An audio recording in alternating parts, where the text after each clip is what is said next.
You know, the other thing that was just so bizarre looking into this whole... Jeffrey Epstein, New York businessman. The monster sexually assaulted her. And what's interesting is Epstein's brother has these interspliced stories talking to Epstein. One of them is during the 2016 election cycle with Trump and Hillary. They're watching the TV, the debates are going on, and he's like, man, if they knew what I knew about these two, these elections would be canceled. This time he has the island. He knows he's going with the movers and shakers of the world. That's another thing about Mark, which was so suspicious from his conversations. In 2000, that's when his brother was like, hey, I just bought an island. So he said he went to the island, it was beautiful, sunshine, jet skis, all these things. And then after that, that was the last time he went. But he's super tied to his brother, and he doesn't think his brother would blackmail him. And now the FBI director and his assistant are saying he killed himself. He came forward and was like, they're lying, that's not true. He didn't do that. There are so many red flags every step of the way. He wants to remain anonymous, but for whatever reason, he has these cold takes on certain things, and it's one that's worth the conversation. So...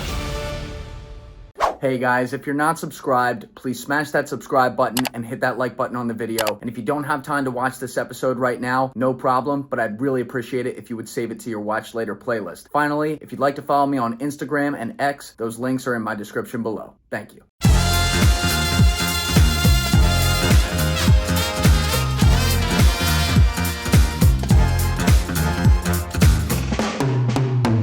What's this Epstein investigation you just did? Oh. You know we got to start there. I need to hear all about this. Hear all about it. So the Epstein investigation, I decided to take the angle that I think a lot of people... Hold that mic in close like you've done closer. This before. Yeah, right here. We'll do a little bit closer. There you The go. one angle that I've been interested in is Epstein's brother. Because his brother, his last living relative. So both his parents are dead. You know, his mom died back in 93 or 92, or his father died back in 92, 93. And then the mother was like in 05 or 04, something like that. And I was like, well, this guy was literally directly related to this dude. And if you're a sibling, obviously there's probably some sort of conversation, if anything, like, you know, they know what's going on with each other, checking in. And as far as I know, he'd only been on a few podcasts and TV interviews. You know, he did Law and Crime, he did PBD, he also did Piers Morgan, of course. And we did Piers Morgan too? Yeah, he did a phone call. He phoned in. He doesn't want to show his face. That's the big thing. So no one knows what he looks like. There's a few photos on the internet. I found one that has his face, glasses. You know, he looks eerily similar, obviously like a brother. Let's pull him up just to give him a little see what he looks like. gander. Yeah, he probably is going to love this. Yeah, I'm sure. And there he is. Good-looking guy. There's Look Mark. at that. There's Mark. So what's he hiding? Exactly. He was very successful in himself, as it says right there, property developer. So he made his own money. And one of his biggest claims that I thought was very fascinating is that he lost touch with his brother the last 10 years, roughly. They stopped talking. And that his brother informed him back in 04 that he was doing things with, you know, younglings. And oh, wait, he told him that he was doing that. He told him that. And he said it in a way where he was like, he told his brother told him this. He actually, the story goes, he was in northern New York, and then he was down south in Manhattan in the apartment you've taken me to, and was like, hey, Mark, I need you to come down. I have something to tell you. And he was like, all right, whatever, New York, I'll take the subway down, blah, blah, blah. Gets there, start having a conversation. He's like, so there's going to be some charges out of Florida, and you're going to find out pretty soon that I've been doing some things I should not be doing. And Mark apparently said in his own words, I'm so glad our mother's dead and doesn't know about this. And because of that, what ended up happening is he was aware of this, and then obviously the charges came forward, and then in 06, and then mysteriously Acosta had that famous thing where he was like, you know, this is above me, so they dropped him, and he had the sweetheart deal and ended up going on for whatever reason. And crazy how they just, you know. Very bizarre, very bizarre. But then what ends up happening is he has these interspliced stories talking to Epstein, talking to his brother. And one of them is he said during the 2016 election cycle with Trump and Hillary that in just like they're watching the TV, the whatever the debates are going on. So wait a second, they're watching the TV, even though the last 10 years of his life he's allegedly not talking to his brother. He now says, "Oh, we're watching TV together." What? Like, isn't that sketchy as fuck? It's sketchy. So that's one big piece where they're watching the TV, and he's like, "Man, if they knew what I knew about these two, these elections would be canceled." Yep. And he said it came as a joke to him, but then when we looked over at Jeffrey, he was like dead serious. Yeah. And because of that, he was like, that's kind of weird. And at this time, he has the island. He knows he's going with the movers and shakers of the world, the Bill Gates, the celebrities, all those big people, and he's having all these functions. Does he know what's happening on the island? No. He knows that he's messing with little kids, but how's he doing it? He claims he doesn't know. And this is the hardest thing for me to get across, where I feel like Mark knows a little bit more than he's leading on. What's up, guys? Alessi and I recorded this episode shortly before the DOJ released their inexplicably bad statement, obviously cover-up statement about Jeffrey Epstein not being involved in blackmail and all that, and there not being Epstein files. So we did not discuss our reaction to that in this particular video. Nonetheless, Alessi's investigation in his documentary and going through the whole thing with us here into Jeffrey Epstein's brother is awesome stuff, and I hope you enjoy the rest of it. We will be discussing, obviously, reactions to that Epstein cover-up in episodes with guests moving forward, so you'll be getting content on that there, but just want to make sure we cleared that up so you guys understood why we were not addressing that right here. Is that he doesn't think his brother would blackmail anyone. He makes Pope's not Catholic either. Yeah, he makes the claim that no, his brother was the guy who'd go after the big guys, the hot shots, the hedge funds over in New York. He goes after those guys. He doesn't go after these celebrities. No, or these people of power. Yeah, that's his whole claim. He only just took pictures with him his whole life. Exactly. Yeah. And he does all that. And then on top of that, he even goes as far as saying that he made his money, which we've pulled on this thread, and you can probably talk about this more because you know more about it, that he made his money through his investments at Bear Stern.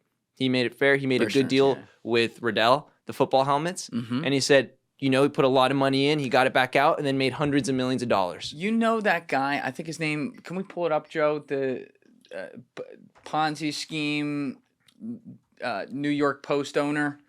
I think Bernie Madoff? No. It was an original Ponzi scheme in the 80s. Not Hank Greenspan or Greenberg. That's Jonah Epstein Ponzi scheme partner. Let's do that. I forget the guy's name. I want to get this right. Stephen Hoffenberg, right? Yeah. Okay. So he's partnered with Stephen Hoffenberg at, I think it was Bear Stearns. Yeah. And so, is it Hoffenberg? Hoffenberg. That's right. So he's partnered with Steve, and Hoffenberg ends. He buys like the New York Post, and coincidentally, like a day later, they come to him and they arrest him, and he gets thrown in prison for 18 years for a Ponzi scheme that he operated allegedly at Bear Stearns or something that had to do with it. Oh. And so Jeffrey was his partner, and he said it was at Towers Financial. That's it. Yeah. So he was like, how the did they take me down and not him? He did everything with me, but he just got away scot-free. Yeah. And this guy, to his credit, I want to say he was even talking years before the Epstein stuff came out, like when he got arrested in 2019. I'm pretty sure this guy was already talking and trying to tell anyone who would listen, because he was out of prison at this point. That like, this guy was my partner and never went down. Like, is anyone going to look at this? Yeah, there it is. And no one did. That's so bizarre. Yeah, let me read this so I get it right. So in 1987, he met Jeffrey Epstein through a Oh my gosh. Oh, this gets worse. This is even worse than I realized. In 1987, he met Jeffrey Epstein through a British defense contractor named Douglas Leese, who Hoffenberg claims was an arms dealer.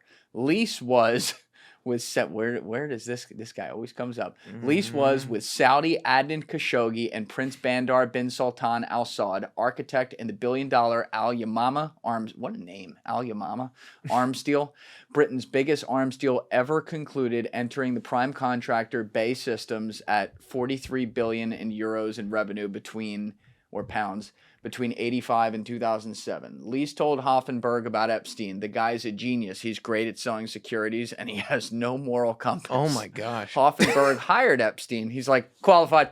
Yeah. Hoffenberg hired Epstein about 1987 and 1993 to help, between 1987 and 1993, to help with the Towers Financial Corporation, paid him $25K a month and gave him a $2 million loan in 1988 that Epstein would never have to pay back. Hoffenberg, how's that a loan? Hoffenberg set up Epstein up in offices in the Villard houses. They unsuccessfully tried to take over Pan Am in a corporate raid with Towers Financial as their raiding vessel. Their bid failed in part because of the 1988 terrorist bombing of Pan Am Flight 103 over Lockerbie, which ultimately contributed to the airline's bankruptcy. bankruptcy. A similar unsuccessful bid in 1988 was made to take over Emory Air Freight Corp. During this period, Hoffenberg and Epstein worked closely together and traveled everywhere on Hoffenberg's private jet. Hoffenberg began using Tower's financial funds to pay off earlier investors and pay for a lavish lifestyle that included a Locust Valley, New York, Long Island mansion, as well as homes in Sutton Place in Manhattan and in Florida, and a number of cars and planes. In court document, Hoffenberg claimed that Epstein was intimately involved in the Ponzi scheme. Epstein left Tower's Financial before it collapsed. He must have gotten the call that it's coming down, and was never charged for being involved with the massive investor fraud committed. In 2016, Hoffenberg and some of his victims sued Epstein, seeking restitution. He asserted in court that Epstein had been intimately involved in Tower's financial practices and called Epstein the architect of the scam. In July 2019, following Epstein's arrest on charges of minors and conspiracy to commit, Hoffenberg, let's mark those spots, Deef. Hoffenberg again claimed that Epstein was his uncharged co-conspirator in the Ponzi scheme. Former Towers investors made similar allegations in a lawsuit filed in August 2018. The lawsuit also alleged that the millions in stolen investments were the seed capital for Epstein's hedge fund, which it valued at $50 billion. There's another documentary for you. I know. There's another one right there. There's just all these players that come up, like Adnan Khashoggi. The way he shows up in many things, as you mentioned, with Putin, all those, yeah, that's a whole nother thing. Yeah. But, you know, the other thing that was just so bizarre looking into this whole, the Mark Epstein thing is he doesn't believe in the blackmail, like the whole Lex Wexner, where he said he gave $253 million, what was it, property assessment? Some bizarre thing. I think it was him or some other billionaire. I can't remember the name. So the guy who founded Apollo Global, Leon Black, gave him $257 million in, like, paid him $257 million over the past last decade of his life for, like, tax advisory or something. Something so bizarre as that. So with Mark, you know, you start seeing these things where, you know, he's the one that hired Michael Bodden to do the forensics on his brother. And he's very clear that, you know, he does not believe his brother committed suicide. He's very clear on that. But he also doesn't believe he ever did blackmail. Very bizarre. Right? Yeah, exactly. With the whole recent thing with Kash Patel and Pam Bondi and all that stuff, he's come forward and being like, they're lying. Especially with Kash, we've talked about this, where he came forward and was saying, like, you know, he did do it. He doesn't speak a lot, but when he came forward and was like, they're lying, that's not true. He didn't do that. So it's just so bizarre because it's like, he wants to remain anonymous, but he's super tied to his brother, obviously, because he's in relation. You know, he's a sibling, last living relative. But for whatever reason, he has these cold takes on certain things where, as the public, if you look at just the evidence and just everything that's happened, it's hard to believe. You're like, what do you know? That's the question I asked. And that's the kind of the question I investigated in my video, being, what do you really know, dude? Like, what did he tell you? What did he inform you on? You know, I think a big leap you could take is being like, is this the dead man switch? Did he give him information on what exactly he was doing, operating XYZ? I don't know. You know, I just opened that question up for people to ask. But for the most part, it's just, he's an interesting player that I don't feel like enough people investigate that angle. Everyone always takes the angle of Israel and all that stuff, and understandably so. But I feel like it's one that's worth the conversation. Yeah, and the documentary, for people who haven't seen it, was excellent. We'll link it in the description down below on Alessi's channel, which is awesome, which we're going to talk about your channel today and some stuff going on there as we move along. But you've been looking at some really interesting stories, and this is one of them, just because this case never gets old, because there's constantly a new layer to it, and there's constantly more that we're not finding out.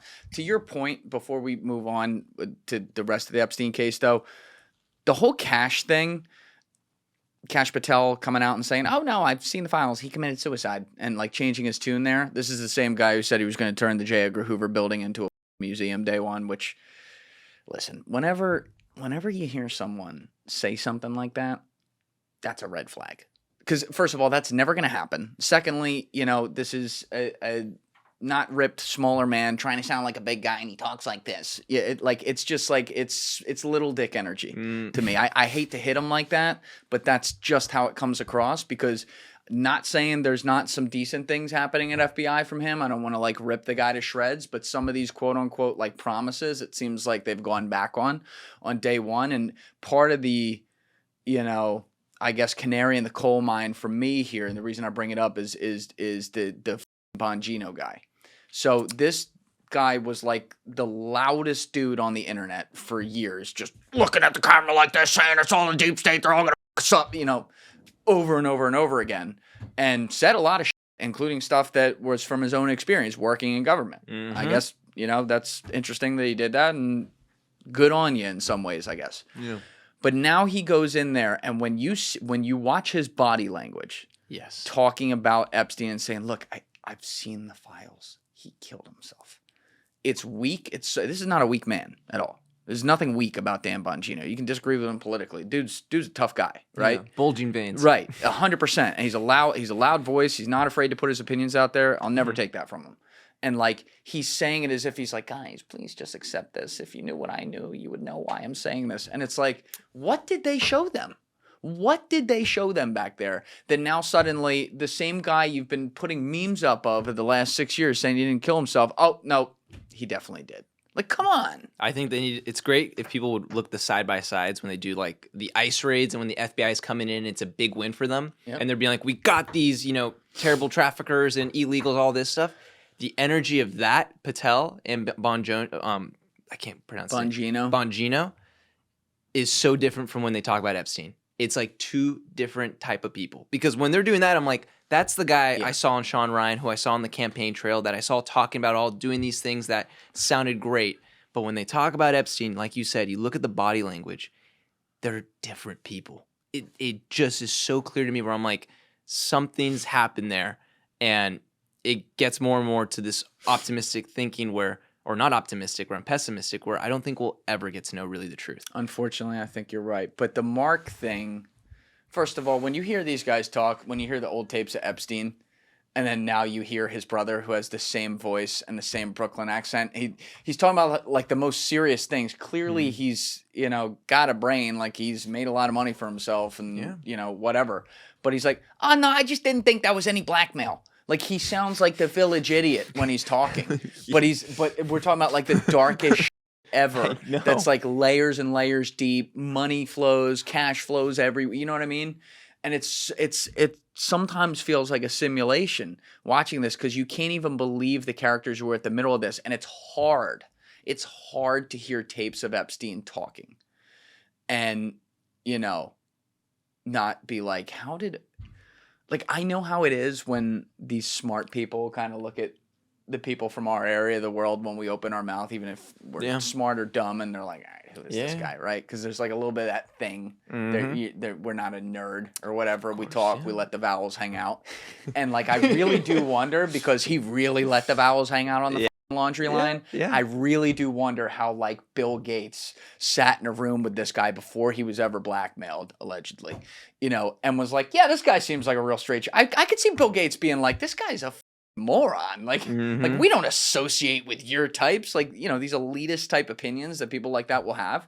And obviously Epstein was not a moron, but like, it's just strange that you're talking about a kid from Coney Island, New York. This wasn't like some suave James Bond, whatever, which I guess is also a great case for why spying is not what it looks like in the movies, which we already know that. Yeah. But this is just such the polar opposite. Yeah. It's like, it's almost like it's so obvious that it's not. That's the only explanation I have. Yeah. And you look at it, if you look at from all the conversations we had on this podcast with CIA people, what do? They encourage relationships with other people in CIA, right? Yeah. So you think about the role of Ghislaine and you think of Epstein, that encouragement that happened there, where it's like, he's not the most suave guy, but look at Ghislaine. She was suave. She was suave. Yep. She'd bring people together. Like, you look at the videos, you could tell she was that one girl at the party trying to get people to talk, being like, oh, meet this person. Look at this person. Let's get together. Oh, let's get some more drinks. Oh, let's plan next week. We can go to the Virgin Islands. We got an island, XYZ. Where it's like, he didn't have to have those attributes. It's pretty clear. But what he provided, she could make up for what he didn't have. That's actually, yeah, I never thought of it that way, but that's actually a great point. And that's another thing about Mark, which was so suspicious from his conversations, where he said early in 2000, that's when his brother was like, hey, I just bought an island, Little St. James. And he's like, and he's on a sailing trip, that's what he says. And he's like, you should go check it out. So he said he went to the island, it was beautiful, he got to explore it all. And then after that, that was the last time he went. I was just never went again. My brother owns an island. I'm like, your brother owns an island. He's flying private jets with Bill Clinton, Bill Gates, but for some reason you're not interested. And then Yeah, that's the response. That's what I thought. Why would I want to go to a private island in the tropics, where it's beautiful, sunshine, jet skis, all these things? Bad idea. Not fun. I remember when Patrick Bet David did that sit down with him where it just shows Patrick Bet David the whole time because he's sitting across and you just see PBD the whole time like.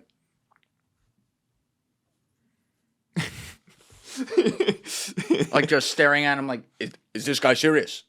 Yeah. He obviously, whatever's happening there, he has so much pressure to not say things that it feels way more easier for him to swallow to therefore then say things that are so shamelessly bull. Mm-hmm. But he still puts himself through it.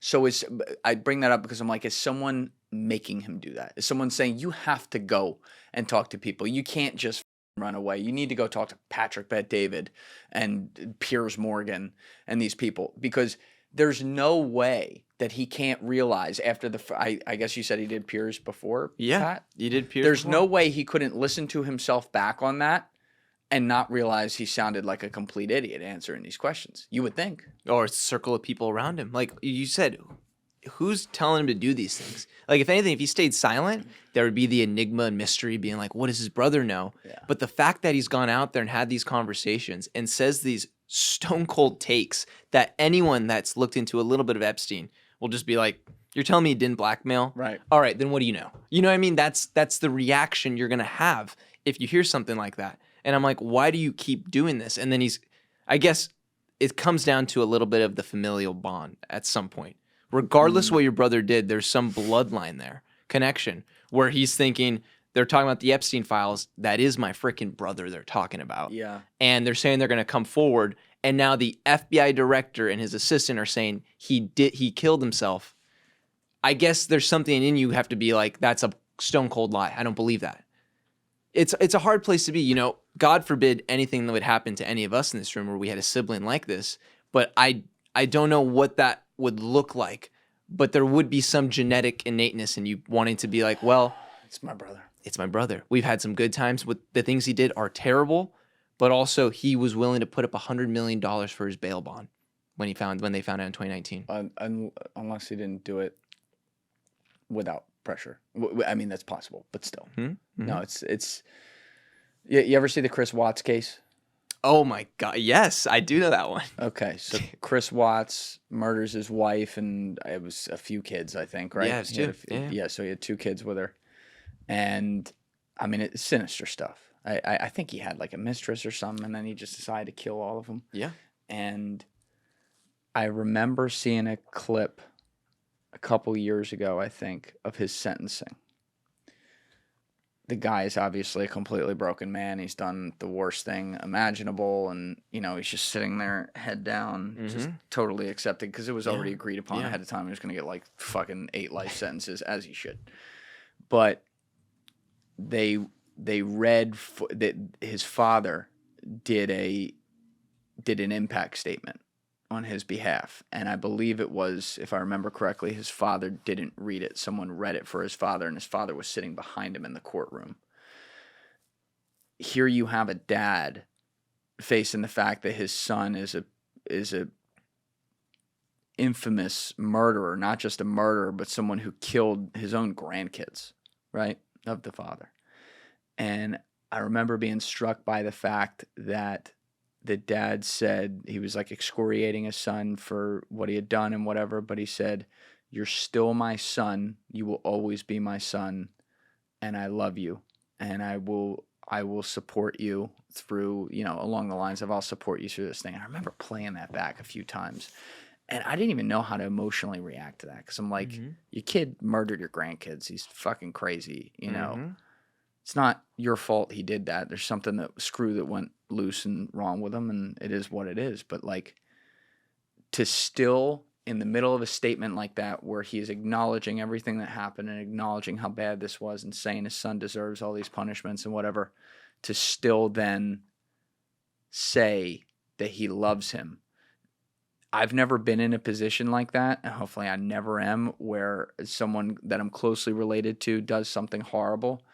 But there is something sinisterly human, maybe is how I'd put it, about the idea that there are people who are related to these perpetrators who do, no matter what, see them in the other light, the good light, whatever, however dim that fucking light might be, that they are still going to acknowledge that at the forefront of what they do, even if they are excoriating, correctly so, and condemning the actions that their relative has taken. It's human. It's totally human. I can't imagine if you're a parent, you brought this child into the world. Yep. You think of them as that baby you were holding. Yep. Thinking that they grew up, they went to kindergarten, middle school, they had friends, they played sports, they met all these people. And then somewhere down the line, you find out they do something so horrific and so against what your family is. Like, I can only imagine it's two independent people where they have the feelings of who they were before that and who they are after that. And, you know, I think at a certain point it takes a very much a spiritual jump where you have to, like, at that point, like, how do you make sense of this stuff for those people? And that's a very different jump for many people. Yeah. Where, you know, like the Christian angle of mine is like, we're all sinners, we all make mistakes, and, you know, through Jesus you're saved, as corny as that is. And something like that, you know, it's incomprehensible how you could forgive or even accept something like that. Right. And, you know, that's why I think a lot of people fall back on their faith. Or if not the case, you know, the one case I'm thinking of was this serial rapist killer of younglings. And they have it in the courtroom where they're each having their piece to say to this guy, the family members. Oh, you're talking about Larry Nassar? No, not Larry Nassar, some other one. And they're going down the line, and the parents are going up and essentially, you know, they're ripping into this guy, being like, how dare you ruin this young girl's life? Right. And then this father comes up. He has this massive beard, like gray beard. And he comes up to the mic and he says, like, you know, I'm going to be very unpopular after this with among the people around me, but I forgive you for what you did, you know? And I was just like, like, this is your chance to lay into that person that took away your daughter, and not just took her away, but like did the most incomprehensible, repulsive thing possible to this person that you loved. And he went up there on the stand and was like, I forgive you.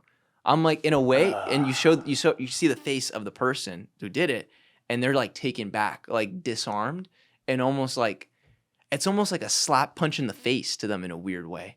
Because it's like, wait, what? Like, I did something so freaking terrible. Doesn't compute. It doesn't compute.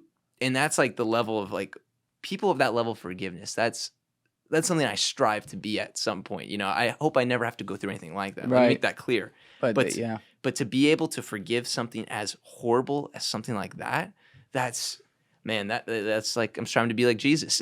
Like, yeah, I mean, that's look, what it is. I haven't had kids yet, but I can already tell you that guy's a bigger man than me.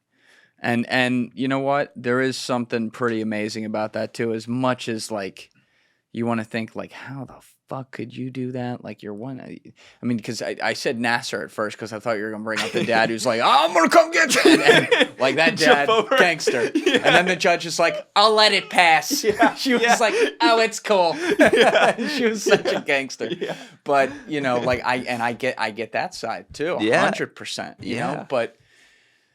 There is something pretty beautiful, and I remember I think we've talked about it before, maybe on a Patreon episode, but the father who forgave his son's killer in the courtroom. Remember that story? Yes. You know, his son was killed by, I think it was a pizza delivery driver, young kid, and the father had taken the time to look into, or no, his son was the pizza delivery driver, and he was killed by this young kid. He was maybe 17, 18 years old, something like that.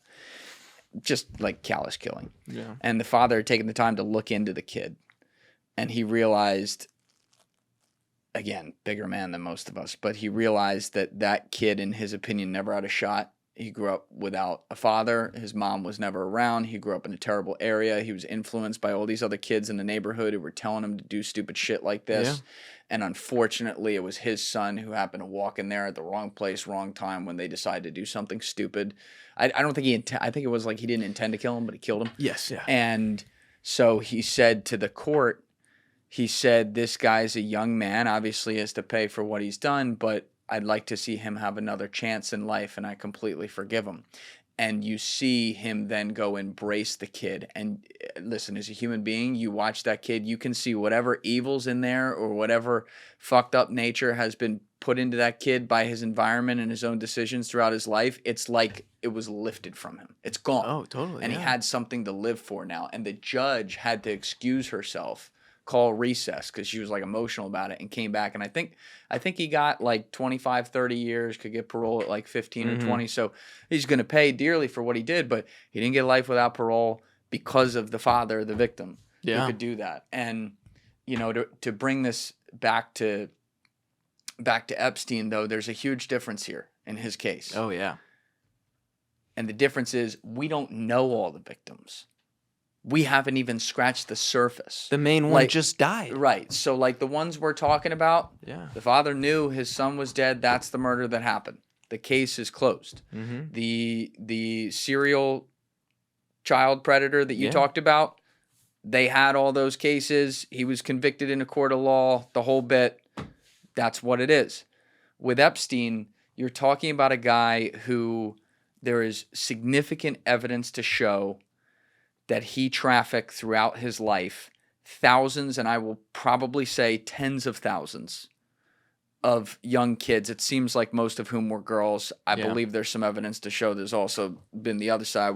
They don't really talk about that much, but it doesn't matter. Whatever it is, it's horrible. And it's also horrible, not just the minors. Yeah. The girls who were 19, 20, and 21 as well, which, what do you say, like, that's not as bad? But it's, you know what I mean? I know what you mean. Like, it's still horrible. Like, the level of victimhood knows no ends, and, you know, the only thing we have to show for it is a guy who died in fucking jail before he could have a real day in court, not like the first one, and a partner who then got convicted of trafficking people to nobody. I know. It's ridiculous because this is where I feel it becomes almost like a class issue in a weird way. A class issue? A class issue, because you think about people that are just in their local community, they do something bad, they have to go to court, they have to have the case, everything's done expedited, and then they get it, the justice is served. Whereas we're talking about the most wealthy, the most powerful, the most well-known people, and it gives the feeling that rules for thee, not rules for me. Right. Like, it gives that vibe completely, because you just think about Virginia Roberts, who just passed away, where she was the one that came forward in that documentary 5 years ago. You see they cremated her, by the way? Nothing to see here. It's just stuff like this where, as you know, we're just armchair experts here. That's all we are. We're just seeing the burden of evidence and proof. And it's like, if you just look a little into this, anyone that looks into this, you can't say there are so many red flags every step of the way. And it's just so frustrating, because this idea of justice, I do not believe is going to be seen through. And all these girls who have trauma that they're going to live with for the rest of their lives, and they're going to have to deal with the people that did these things, who are in that black book that we will probably never see, are out there living their lives as if nothing ever happened. And people forget it's like, the whole thing with Epstein, it's a mysterious case. It has to do with elites. Like, it has kind of the sexy headlines that people want to click on or are interested by. But people kind of forget where it's like, we're talking a huge issue here of human trafficking when it comes down to it. It's not something that a lot of spaces online like people discuss. It's just, for whatever reason, there seems to be a lot of censorship around it, or it's very graphic. It's very graphic. When you think of trafficking, it's not a pretty image to think about. Of course. So when you're talking about that is the root of this thing, and you know the U.S. tend to be a huge consumer of trafficked video women that are on these sites online. It's like these discussions where it's like, that's what we're getting towards here. Like, this is a bigger issue overall. I understand the Epstein thing is important and I want the justice there, but we're getting to the root of a huge issue that, again, is getting pushed to the side, unfortunately. And then you have these politicians that come in being like, we're going to end it, we're going to take care of this, and nothing gets done. And it's just, it's so frustrating, because I just think about all these women who you probably might see in grocery stores you're coming across, like the amount of women that are affected by this, and nothing is getting done for them. It's just, I don't know. It's very sad. Like, that's how I feel. It's disgusting, and it's very sad, and it's just no justice for them. The thing is, Epstein Epstein's the one we see because Epstein lived in New York City. I hate even talking about this guy when you're not just completely shredding him with everything, but to give credit to his role, I guess, like not anything he did. I do not want to be misheard there. Like he clearly had effective skills as a spy. Yes. Very clearly. But he was also done in by the last 10% where he was terrible as a spy, which was here you have a guy that for the first, 20, 25 years he was operable. He did stay in the shadows. No one really knew who he was. Even when fucking Hoffenberg's thing blew up, he was gone before Towers Financial came down. No one ever heard about him, whatever. And then it all changes in 2002 when he does that flight with Bill Clinton and Kevin Spacey and I think Chris Tucker were on there as well, for all we know, by the way, could have been an innocent flight. I'm not saying it was because a lot of these flights weren't. There was shit going on there. Could have been in the court of law, could have been an innocent flight. They went to, obviously Clinton's on there, so people are thinking it's really innocent. But let's get old Bill the benefit of the doubt.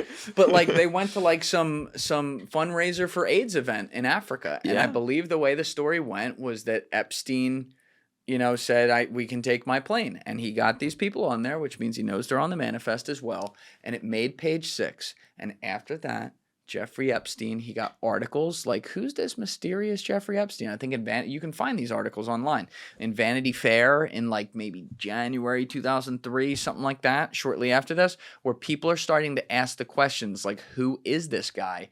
And then he started letting his name get seen more. And he liked it. In my opinion, he clearly liked it when it's like dabbling in the fame. The little kid from Coney Island is being thrown. Yeah, there it is. The talented Mr. Epstein, March 2003. Boom. Look at you, Vicky Ward. So I was 2 months off. Sorry, but there's something in the human psyche. Like we see everyone now who want clout and they just do crazy things to do it. To think that a spy isn't above those human nature ticks is actually not right. Now, a lot of them can beat that down because they're trained enough and they're like, no, don't do that. Don't go for clout. That's not my job. But then some people, they get so comfortable. They do their job for so long, everything's just coming to them. Mansions, cars, money. I'd say women, but obviously that wasn't his taste. Illegal young girls, all these sick things in his life that he had for free. He gets to hobnob with the latest sitting president at that time, Bill Clinton, and he's this important guy. Vicky Ward's coming over to his house, and she's talked about this extensively, done a lot of interviews about it, about how strange he was, but coming over to his house to get stories, and he loved it. He loved the attention, and that's what did him in. And I say this because think about all the guys, even running in elite circles, not even just people who are running in powerful businessmen circles and powerful whatever circles that aren't celebrities. But even think of people we don't know about who are running in elite circles with celebrities and other unsuspecting people in many ways who are doing shit like this that we will never know about and are working for most likely, at least as a useful idiot, for all different agencies around the world, because that is the other fucking 500-pound elephant in the room here. They all do it. They all do it. Some are a little more brazen than others, but people like to pick it out like, oh, it's just us or it's just Israel or what. No, they all do this to some extent. Now, does the mission, whatever the fuck you would call it, does the outline of the operation look the same across every agency? Probably not. No. But are there decisions that are made for espionage purposes, national security purposes, that they then do things like this? Absolutely. Think about Andy Bustamante talking about in the past, and I'm not calling out Andy. The former here. spy, yeah. Yeah, he's talking former, big former.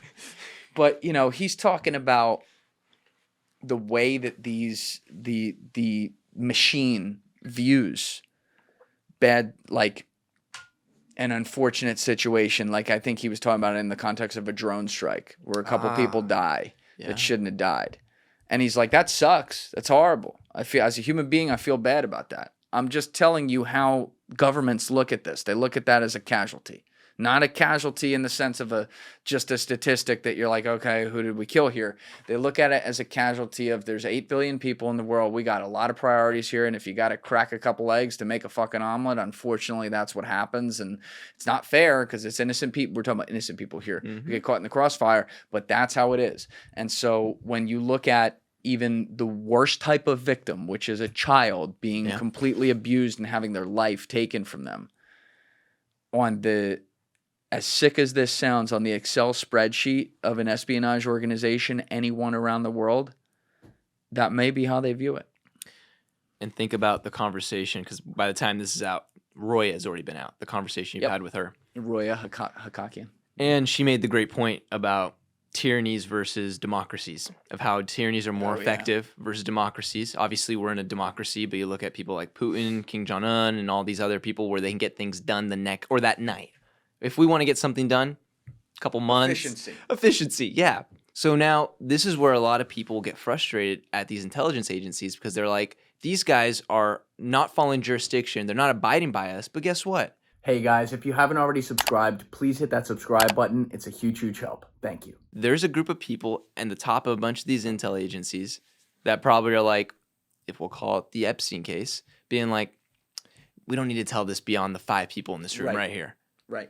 In a weird way, that's exactly what Roya talks about with the tyrannies. Yes. Because they're like, if we tell this to the entire CIA or Mossad or whatever group of organization we're in, obviously this is not going to fly. Right. There's going to be a ton of issues. So let's do the quote unquote better thing and get this thing done within us because we're going to get it done. It's going to be efficient versus let's go through the Senate. Let's go through Congress. Let's vote on it. Oh, they didn't pass. All right, let's ask these people. It wasn't a 50-50. You know what I mean? Like, I can understand where these intel agencies, not saying I agree with them, but I understand where it's like, it is way more effective to keep it within a small circle of people because you know it's going to get done that night. And that if it means a couple casualties or a couple broken eggs, you know, at least they won't know what happened beforehand. They'll know the outcome because it'll be in the news and everywhere, but at least we were able to get this done. And I can tell that these intel agencies operate like this because as much as I hate to say this, it's the only way they're going to be able to keep up against our enemies. Right. Because if they're being so efficient getting things done and they're being like, all right, CCP, we need you in Sweden, Finland, something's going on there. We got to figure out what Norway's doing. All right, go to the USA. Let's go to Mexico. What's going on? And we're stuck in this process of checks and balances, which is amazing. We need those. But in order to get things done and compete with these people that are possibly to harm us, it's almost like it's easier just to bypass. You know, I'm making a great argument for them, but like that's... No, I see exactly what you're saying. I understand, and I don't like it, but what's the alternative? They're sitting in these rooms making these decisions, and the first question is human trafficking happening right now? And of course, everyone in the room goes, yeah. So human trafficking's happening. That's not in our control. Will it continue to happen if it's not in our control? Mm-hmm. Everyone says, yeah. And they go, so wouldn't it be a little better if we have it in our control? And that is like hit the fucking button and just send the asteroid. Because it's like, fuck. Send the asteroid. But that's the thing. Yeah. They look at it like, well, in that type of scenario, we can't get any national security intelligence. That counts for 125 points. And by the way, there's 15,000 girls who are victims. Under our scenario, it would be 10,104. So that's a spread of 3,000, you know. And on top of that, they look at it. And on top of it, they're thinking also probably being like, well, this is extremely profitable. Who knew we could make so much money from this? Well, let's just see if we can divert more of these funds into these black budget programs. Like that's what happens. I wasn't even going there. But that's what probably happens because these things that are obviously not great, like the drug wars, the human trafficking, what is the bottom line? The opium, all these things, money. It all comes down to that. And like everyone, your parent has told you this since you were freaking 3 years old, being that money runs the world and money's the motivator. You think it changes when you're at that level of intel? No, it doesn't. So that's a very harsh reality that is very unsettling. but I understand. Is that, I don't know if that makes sense. But. Yeah, no, it's like we're talking about the hardest type of topic that's like impossible to navigate around to like talk about it logically. Yeah. Because it's an emotional topic. But if you want to understand how it gets to that point to where it happens under the control of some places that you would think should stand for everything that is against that, you have to look at whatever their logic is. Of course, we all disagree with it. We think it's crazy. But, you know, I always say I'm very glad I ain't in those rooms making those decisions because I don't think they like me very much. I'd be like, no, we're not doing that. You're going to be Kiriakou. All right, let's put it on no, him. Exactly. Let's put it on him. They throw you in prison for doing that. That's why when John said, when I said to John, we do it too. And he goes, not in my experience. No, listen, if it happened, I didn't see it. And that's where I went, bingo. Yeah. I'm like, you'd be the guy, they'd never show this shit. You wouldn't even do the torture. like, you think that they're going to think you're okay with reading you in on the trafficking operation? Like, get the fuck out of here. You know what I mean? That was the one time, but I fully understand why he said that because John, and this is why I respect him so much, actually stands for something that is just beyond like, let's protect national security. And I know, listen, I know national security is a critical thing, and I'm happy that there's people who stand for that. Don't get me wrong. But you have to have the people in the room as well who stand for, I don't know, common fucking sense.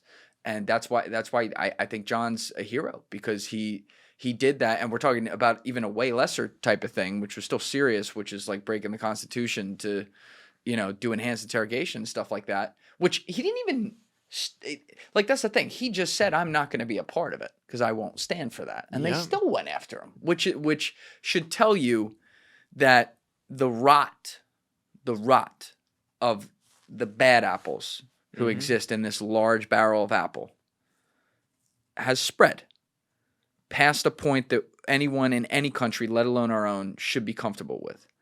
And that's the question we got away with here. Like the people who are like, well, we need to abolish all three-letter agencies.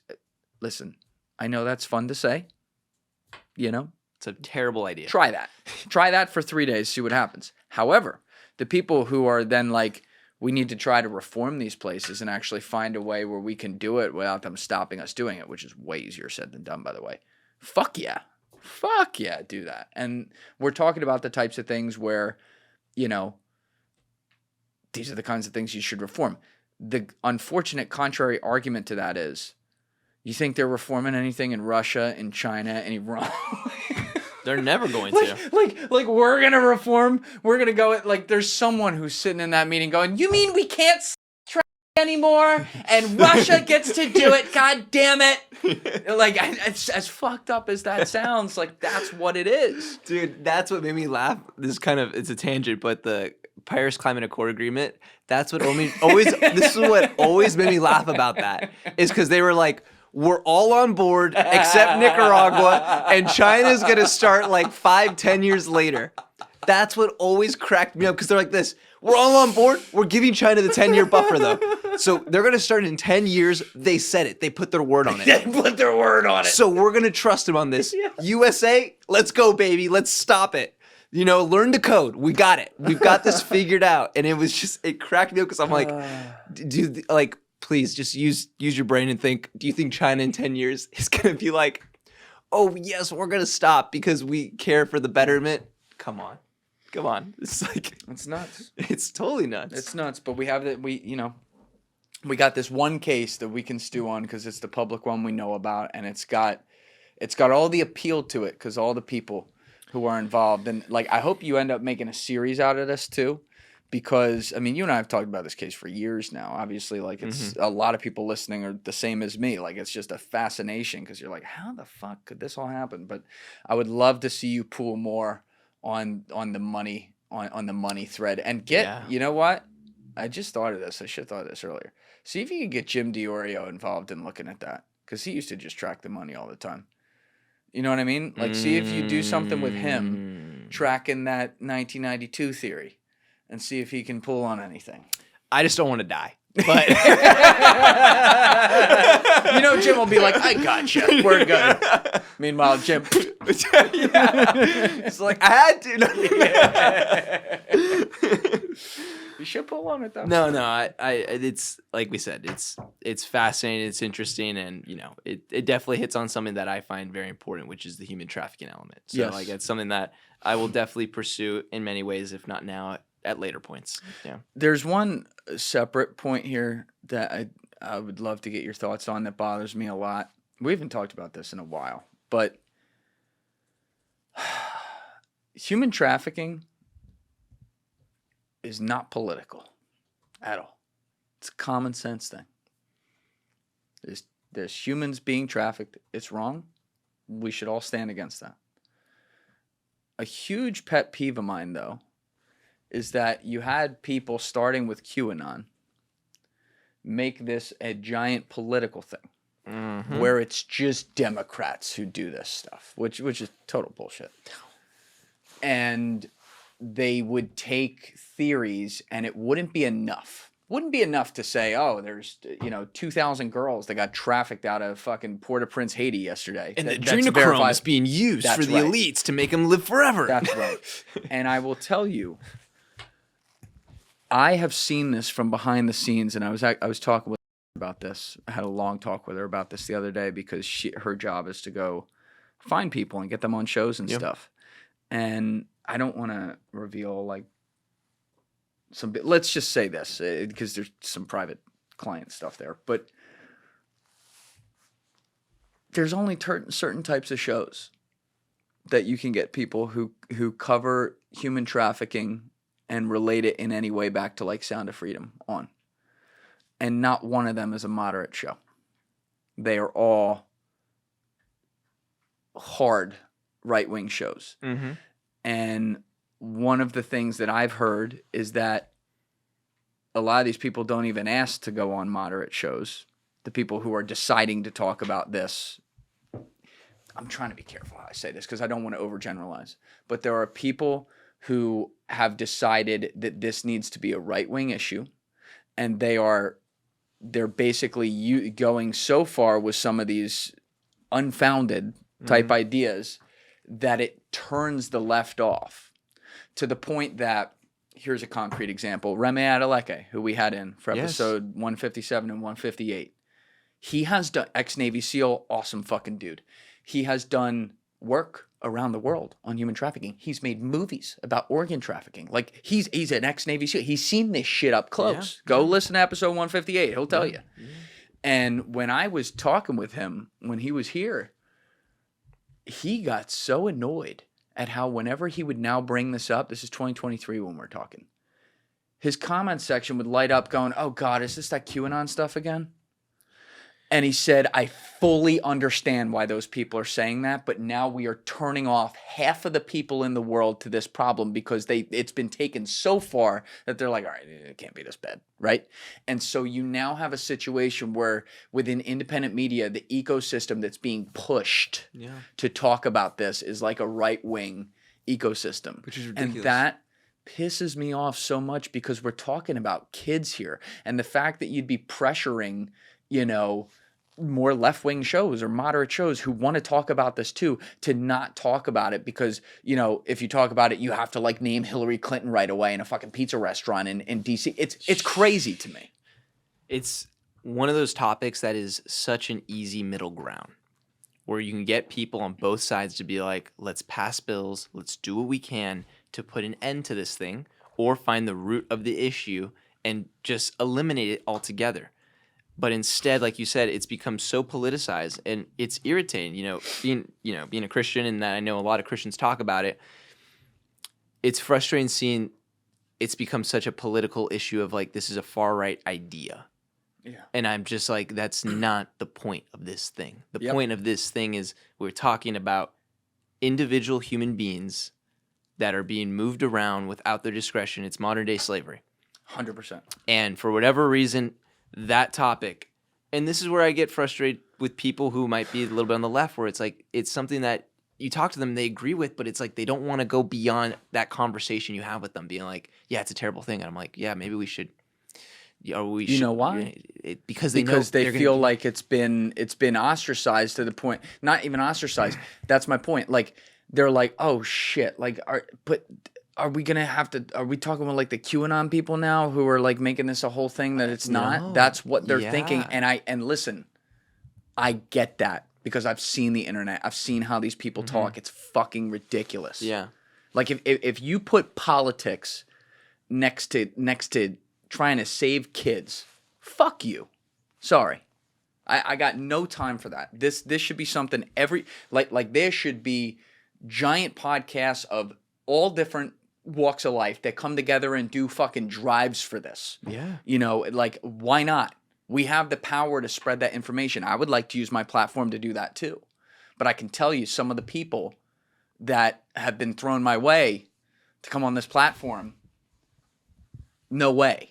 Yeah. No way. Remy Aleke was amazing. Did that one. Yeah. Right? Amazing. Apolitical, awesome. But these other people who will remain on there, are you fucking kidding? No. That's the thing is they begin to make it a point being like, I need to talk about these right ideology ideas. Whether you agree or disagree, it's like, that's not the point of it. The conversation is about kids. The one person who I follow and I support immensely is the Tim Tebow Foundation. And he's one of those Tim's a people great guy. where it's just, he doesn't make it political. Yeah. He's working with both sides of the aisle. Yep. He's dedicated his life, his dad and mom has been doing this thing forever to fighting human trafficking. And he speaks to both sides. And he goes on the CNNs, he goes on the Fox, he goes on all these sites. And it's great because that's what he talks about. And I can tell that some of these people will try to push their agenda on him a little bit. And he always brings it back, being like, hey, I'm just here to talk about this terrible thing that's happening. I'm not here to talk about my political beliefs. That is a personal thing that I don't need to share with the world. People can make up their own mind of that. I just focusing on this one thing. And I feel like if people could start to do that. That's what we need. That's what we need. Yeah, that's awesome. It's like, that's the middle ground. But like you said, it's crazy how quite literally anything will become political. Yep. And people, and it's marketing 101 in some way, where it's like, all right, how can we get this demographic for this voting block and these people and this ethnicity and XYZ? What do they like? Oh, we can get them on human trafficking. We can get them on Medicare, all these random things. And that's how these political machines work. Yeah. And it's frustrating, but it's like, to them, it's like, this is how we get them as voters and we keep them. Because they hold on to that idea. So we're going to hold on to them by holding on to that idea. And then that idea is ours. That's the greatest thing you said that I remember, or not the greatest thing, but a thing you said that's great, that I really love. I've said something great? Holy shit. Was how you keep that recorded. Is how you said, when you see anybody driving and they have an American flag on their car, what's the first thing you think about? Republican. But which is not their fault, by the way. It's not their fault. Not their fault at all. And it's the Democrats, I'm not just going to say the left, like Democrats, even middle Democrats, whatever, have given the American flag away to the right. To Donald Trump. Yes. And they have no one but themselves to blame about that. And that is the flag that we all live under. Yes. And it's now under a political party, which is crazy. When you see someone at the house and they have American flag, you think that immediately. Whether you think about it or not, everyone knows that. If you see some American flag, unless you're in some military area, then you're like, all right, military guys, American flag, awesome. But if you're in some suburban neighborhood and you see some American flag coming out, it's like, now, which was not the case a decade ago at all. It was not the case. All. And I will say, those who are Democrats on the left, I don't see them waving American flags like they're prideful of it. You know what I mean? There's something weird that's happened. It's so weird where it's like, this is our same country. Like if you're at a rally or you're somewhere together at a sports game venue, like this is the flag we live under. 100%. We should be proud of this, And obviously it has its issues. We've talked about it. Democracies is a mess, but it's the best system compared to everything we have. We know that. We all aware of that. It's a work in progress. But to take away the American flag and give it to a political party, whether you're part of it or not, or I'm part of it or not, is just so sad. It's so sad, It's man. such a break in who we are. It's also part of why he won, by the way. I mean, just add it to the list. Like the fact that you have to think about that because it's like a pressure thing. There's a lot of people who are moderate and left who I know want to show that flag. And it's not like it's an unspoken thing. They're like, oh shit, but can I love the flag, but I can't. But I don't have this conversation. But you can see that. Yes. Like you can see them wrestling with that. Yeah. And our friend with the restaurant was telling me the other day that he put an American flag in his restaurant, and he had a customer come up to him and say, I shit you not, why do you have a Trump flag in this restaurant? And he went, what? I don't have a Trump flag. And she pointed to the American flag, and he goes, the American flag? She goes, yes, the Trump flag. And he goes, ma'am, we don't do politics in this restaurant. I don't talk about what I think or what my customers think. With all due respect, he handled it a lot better than I would have. That's an American flag. That's not a Trump flag. And it's going to hang in my restaurant, and I would appreciate it if you could respect that. And this is why politics is so cancer, because we've now talked about two common sense things. The first thing being human trafficking, which I want to be careful how I put this too. That this needs to be said correctly. It's like fringe elements of the right wing who have caused a problem there, not normal right wing Republicans and whatever. I want to be very clear on that. The fringes have caused that problem. Yeah. The morons have caused that problem by saying no, and all this shit that, was just, it's probably an intel op that's been thrown down their throat. On the left side as well, the pressure of the fringes has caused the flag problem. Yeah. We are talking about two of the most common sense things in the world that should be for wildly different reasons, obviously, unifiers that now aren't. And something in this country broke. We've cited it before, but Joe Rogan had a line like a decade ago, or after Trump won for the first time, where he said Donald Trump broke people. He either broke them for them or against them, but he broke them. All right, there's no room for like nuance, or it's like you're either this guy is Hitler or this guy is Jesus, and he is 1,000% right about that. And I'm not like pinning this on Trump at all. I want to be very clear about that. I'm just saying like the nature of his controversial rise, if you will, has reverberated to where things like this happen. And it just it really makes me sad sometimes. And I don't like to focus on all this stuff so much either, because I also know like there's so many good things we can be excited about, and some things we've made it through, some bullshit we've made it through as well. You look at the pandemic and the bullshit a lot of that was, and like here we are living as normally as we can, and getting some things back. Like we should celebrate those things, and that's great. It's just, it's hard to ignore when you see just things like what we're talking about. It's like, what we're all Americans, dude, and we're all, outside of the criminals among us who are sick and support things like human trafficking, outside of those very few, we should all be able to come together. Yeah, don't call it a far right thing. Don't call it a leftist thing. Right. It's just like it's a freaking problem. I haven't heard Tim Tebow. He went on Sean Ryan's show, right? Yes, I listened to that. Yeah. So I haven't heard that, but I will listen to that because that's awesome. And I've always liked Tim Tebow as a guy a lot. So if that's what he's doing, then that's exactly the kind of voice that should be in the space. And I hope that opens him up. And he's actually probably a really good guy to do that because of the world he comes from. But I hope that opens him up to going on podcasts that are more left wing and stuff as well, so that we can kind of tamp down the volume here. Because to be clear, also when you look at something like Sound of Freedom, there's a lot of people who worked in that had amazing intentions and are doing all the right things. So it's unfair, and I don't want that taken out of context earlier. It's unfair to like paint it all one way. But there are some people who have been involved with that who have used it as a Trojan horse for fucking 4chan, and I don't fuck with that, and I never will. It just should not be politicized. Yep. Period. That's essentially how I feel about 100%. All right. So you also did one on a favorite topic of mine that we somehow have not done a podcast on yet. I'm nervous. Oh, you know what this one is. You did one on Princess Diana. Ah, yes. What'd you? I haven't watched this one yet. What'd you do there? So I looked into the whole story itself. I went through timestamps of, when she left the hotel on the day of her death.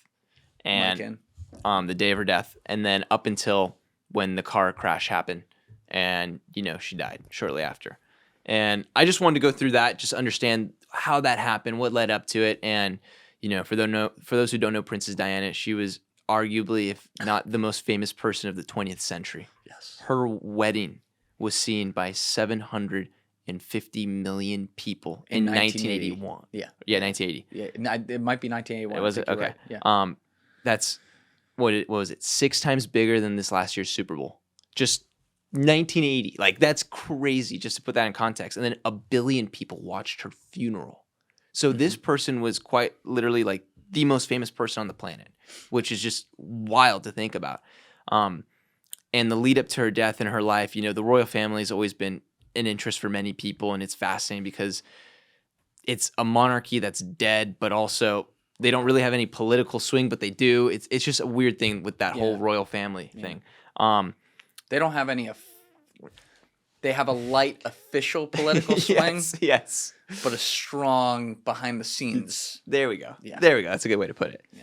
And just her relationship with Charles and what led up to that, like they met when she was like 16, and he was quite a bit older. There was a gap there, but then they didn't get married until she was 19. So a couple years jumped, and then it was like, all right, I'm gonna land you. He's like, we'll wait around for you. Yeah, and then unfortunately to her, from what I've read, is that he was continuing his affair with Camilla, his previous lover, up until literally she had an encounter with him where they were at a party and he's talking to Camilla. Yes. And Diana went up and be like, I want my husband back. And she was like, you already have everything. You have the world. And she's like, yeah, I want my husband back. So I can only imagine the circles, what that was like. And they just spun on a dime and walked away. He never, and this is where I empathize with him a bit. He never wanted to marry her. He never loved her. I mean, to all of us, that seems crazy. She was a rocket and like the sweetest lady, it seems like. But he didn't want that. His family wanted that. And because Camilla was married when he was carrying, he had wanted to marry Camilla. And then they said, I forget what it was, but they're like, no, we don't want you doing that. So she married someone else, and they continued to be in love. And then she could have divorced, and they're like, nope, you still can't do that. And they made him marry this girl that made sense because I think her grandmother was like the lady in waiting for the queen there or was something. some royalty connection. And they're like, oh, she's perfect. And so he never wanted that. And I've always felt a little bad for that because it's almost like, they're royals, they live in this palace, and a lot of the attitude is like, fuck them, and I get that. But also, they're like a bird in a cage sometimes, too. Yeah. And everyone just gets to poke their finger in and say, no, you do this and do that. And Yeah.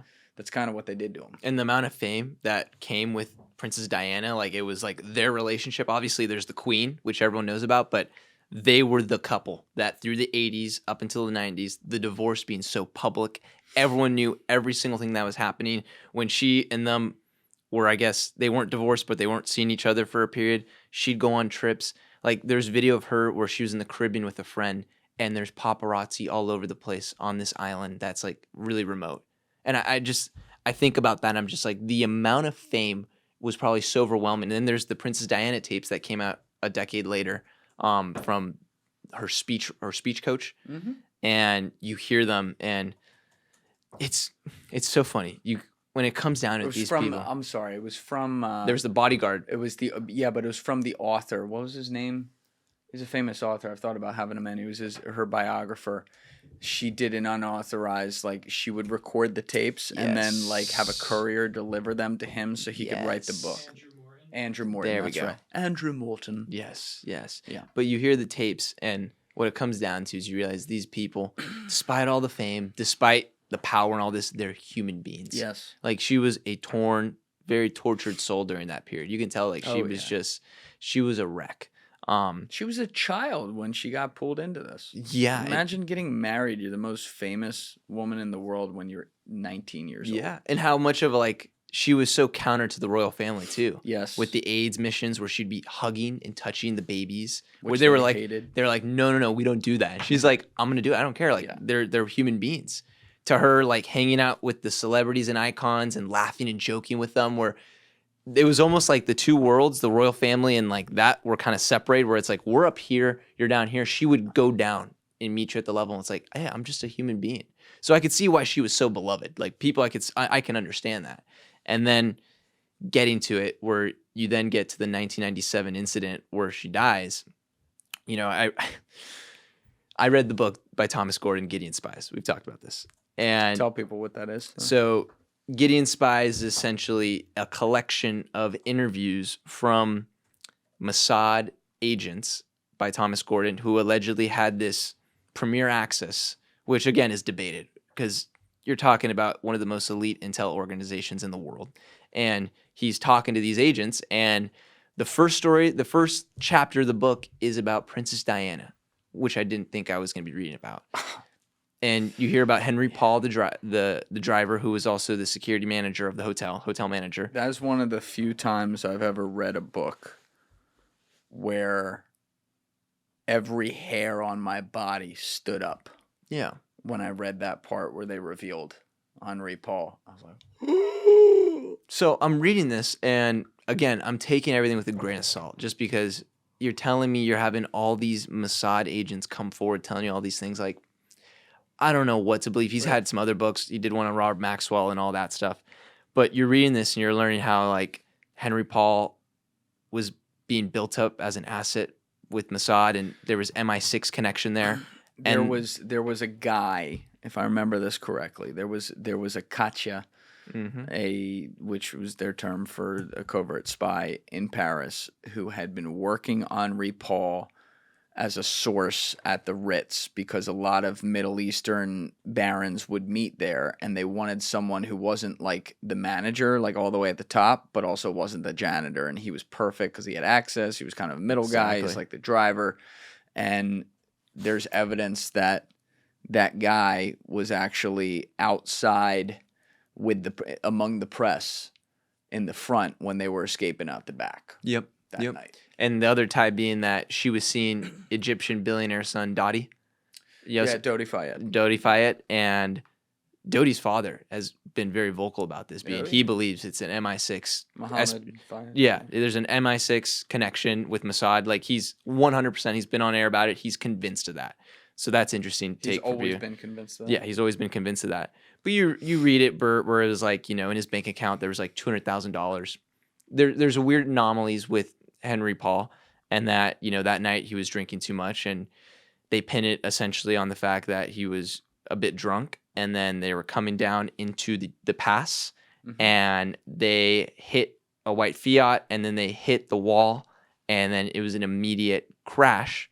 And I actually saw an interview, I think it was on the LAD Bible channel, the Lad Bible or whatever they call it, where it was with Dr. Richard Shepherdson, who's a forensics expert, the #1 premier one in the UK. And because of the conspiracies that came around the death, they asked him 2 years later, like, we need you to do a re-forensics of the bodies because this is getting out of control. Wait, he got access to Princess Diana's body? He got access to the forensic reports, I think. I don't know about the bodies. I think it was the forensic reports. That'd be something to look up. But he got access to it because he said there was just the multitude of just emails and just the public image of just, they thought there was some sort of inside job and conspiracies. And they're like, we need to put that to rest because his best friend or colleague worked on the case. And he was overly convinced that it was an accident. Everyone always points towards the white Fiat because what ended up happening is they couldn't find it, and then they found it, and they found that it was painted red, which was very weird. Just a weird anomaly. So everyone's like, what was the white Fiat? Who's connected to it? It was some Vietnamese guy that was driving it, apparently, and he got hit and I guess scared and ran away. Again, that's another thread to pull on. But then you're hearing this forensic expert, and he's breaking down how the impact, what ended up happening is no one was wearing seatbelts except the bodyguard. And as soon as the impact was made, who lived? It was the bodyguard. I can't remember his name. John Paul Anderson? John Paul Anderson, I think. Yes. Can we look up Princess Diana bodyguard lived? John Paul. What do we got? Come on, photographic memory. I think it's John Paul Anderson. That sounds right. Or that might be the photographer. Or Tommy Trevor Rees Jones. It was another three-namer, but whatever. So essentially, I feel like John Paul Anderson's a director. no, he's no. No. You're totally right, Man, though. the wires got crossed up there. No, you're right. He's connected. John Paul Anderson is connected to the case. He is. What? To the fiat. You're totally right. Yeah. John Paul, not Paul Thomas. Whatever. No. This is not. There will be blood. Okay. Okay. So All no, right, we what get ends up it. happening in the forensics report is what he said is the immediate impact. Henry Paul and the driver went in. Henry Paul instantly killed, just smash. But he was in the seatbelt, and what ended up happening is Princess Diana was thrown forward with hit right here really hard, and then Dottie was killed instantly. Yeah, killed instantly. And what ended up happening is they thought actually Princess Diana was okay, but what he said was essentially like it moved the internal organs so hard that I think the heart. There was a small valve in the heart. Like they came up upon her and she said, "What's happened?" Yeah. And how kind of terrible. was fading in and out. And there's a small valve in her heart, which is a little sketch. Like nothing else got broken. Like she looked perfect, but there's a little valve, which is possible. It's possible. Yeah. But, this small valve they didn't realize had a leak. But where it gets weird, I don't know if you pulled on this. They took her to like the farthest away hospital. Yeah. I forget how long it took to get there, but like when people talked about coming in to see her body, like the family and whatever, they're like, she looked normal as hell. Yeah, You couldn't she even was- tell she was in an accident at all. Yeah. So what was that? How long did it take to get to the hospital? Like a half hour or something? Something ridiculous where it took way too long, where it was like, this is strange. And then, They took the scenic route.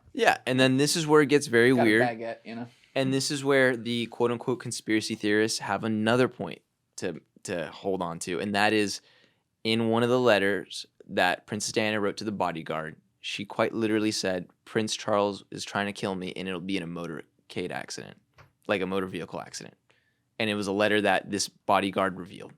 And it is the most bizarre thing. It is in her handwriting and everything.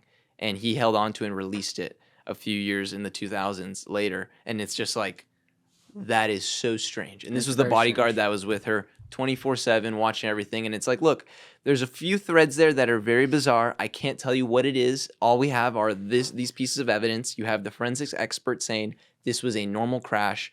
That was terrible. They could have been saved if they had seatbelts, but they didn't, so they died. Wait, was that the bodyguard or the butler? Probably the butler or one of the two. That's close important because Yes. her bodyguard, she was tight with both of them. Her bodyguard She slept seems with- to be no, that's a different guy. Okay. The bodyguard, it's been a while since I looked at this. He's like a reliable seeming kind of guy. The butler, there's been problems, and the sons haven't talked to him for years because he was like trying to get fame around this. So when claims are made to him, we got to look at that with a grain of salt. Yeah, so let's look at that because someone had the note that said. Who did Diana write the note about Charles Motorcade to? Let's start there. There's a lot to pick. God, Yeah. I haven't looked at this in a while, but there's a lot in this case. Princess Diana letter claims Charles was planning an accident in her car 10 months before fatal crash go down. All right. So Paul Burrell. Burrell. So that's the butler. Yeah, this guy, there's been some issues there. So maybe that really did happen. But there's questions around his validity. Now, God, there's so much to bite off here. I remember I went on a podcast as a guest. This is 2021. And I used to look at this case, and this was one of those. He was asking me about like the death and if I thought it was a conspiracy, and this was one I always thought. I'm like, no, it's not, and I was so strong on it. I was like, it's like no, there's no conspiracy here. She died in a car accident, and it kind of switched for me when I read Gideon's Spies, and then I started that's what looking at this. happens. I'm like, and I remember texting that kid. I'm like, this might have been a really cold take, but yeah. So Princess Diana, a lot of people would have wanted her dead. A lot of people. And it's like old British society kind of shit. I will say I've never bought that Charles would have wanted it. I don't think he's that good of an actor. when you see him after she died, he's broken. Now, I guess like some people, they do something bad and they're broken. That's a possible argument, but like that's a broken man. And I don't think it was because, you know, he loved her or anything. I think it's because this is the mother of my kids, and like her life was cursed for this to happen to her to get to this point. But it's an important one to me. That's why we have the Funko here. Yeah, there she is. Of her on there, because that's my first memory. Oh, wow. Oh, yeah. I'll never forget that. I walked into the room, this little, my dad used to have like a room that he would, it wasn't a closet, but like he'd get ready in there while my mom was sleeping because he'd get up early. So I walked in this room and there's like a little TV in the corner. And I walk out of my room as a 3-year-old, walk right into that room, and my dad's sitting on the ground, like crammed in front of the TV, watching the funeral procession. And I remember it was the part where they're traveling away from London and everyone's throwing the flowers. And I'll never forget that image. And I was like, what are you watching?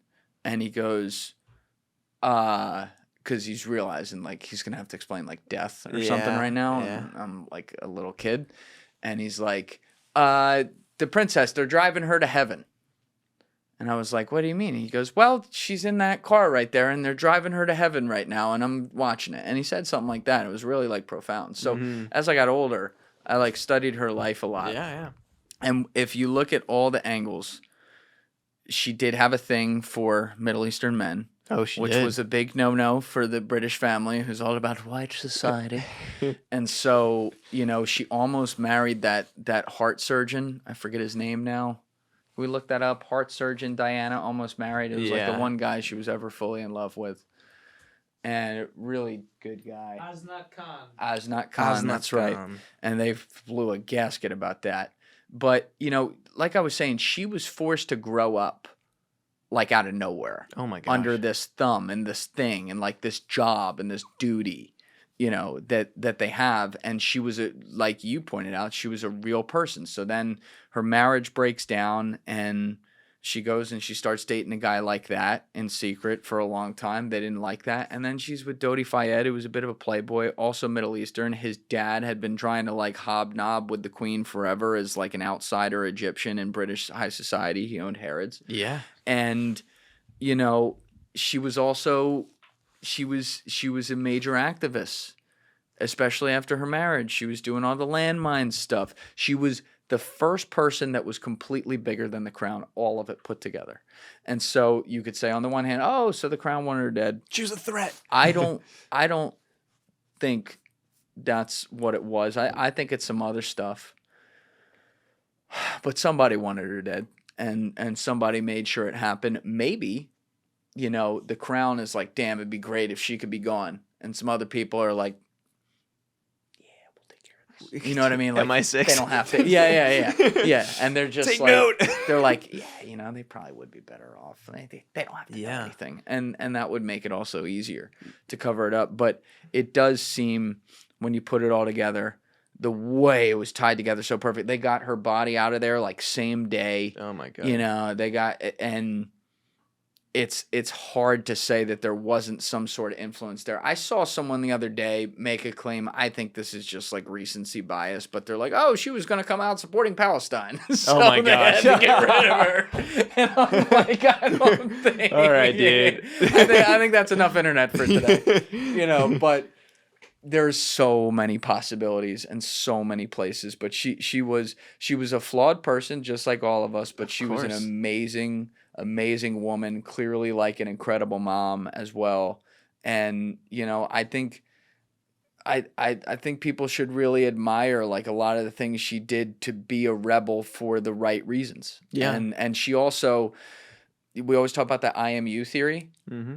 Bro, she was that. She might have been a royal, but she was an outsider. She was a young girl trying to figure it out, stick it to the man, being told by authority what to do, trying to just raise her kids and love them in a marriage with a man that she loved, but he didn't. So they're both having midlife crises. And then she's got to be a divorcee and like people are like, oh my God, this is like a normal, it's like reality TV. It's a normal person.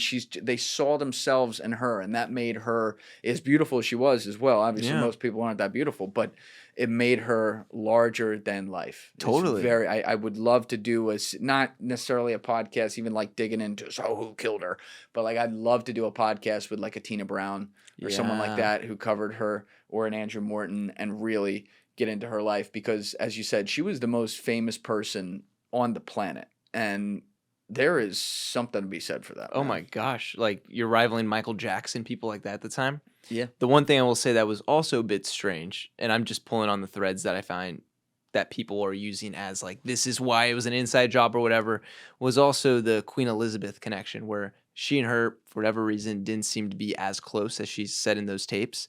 And then when she died, the Queen didn't say anything for a period of time. For 4 days or 5, something like that. And I think the show The Crown or whatever it was, they did a good depiction of this. Have you ever watched that? I've not watched it.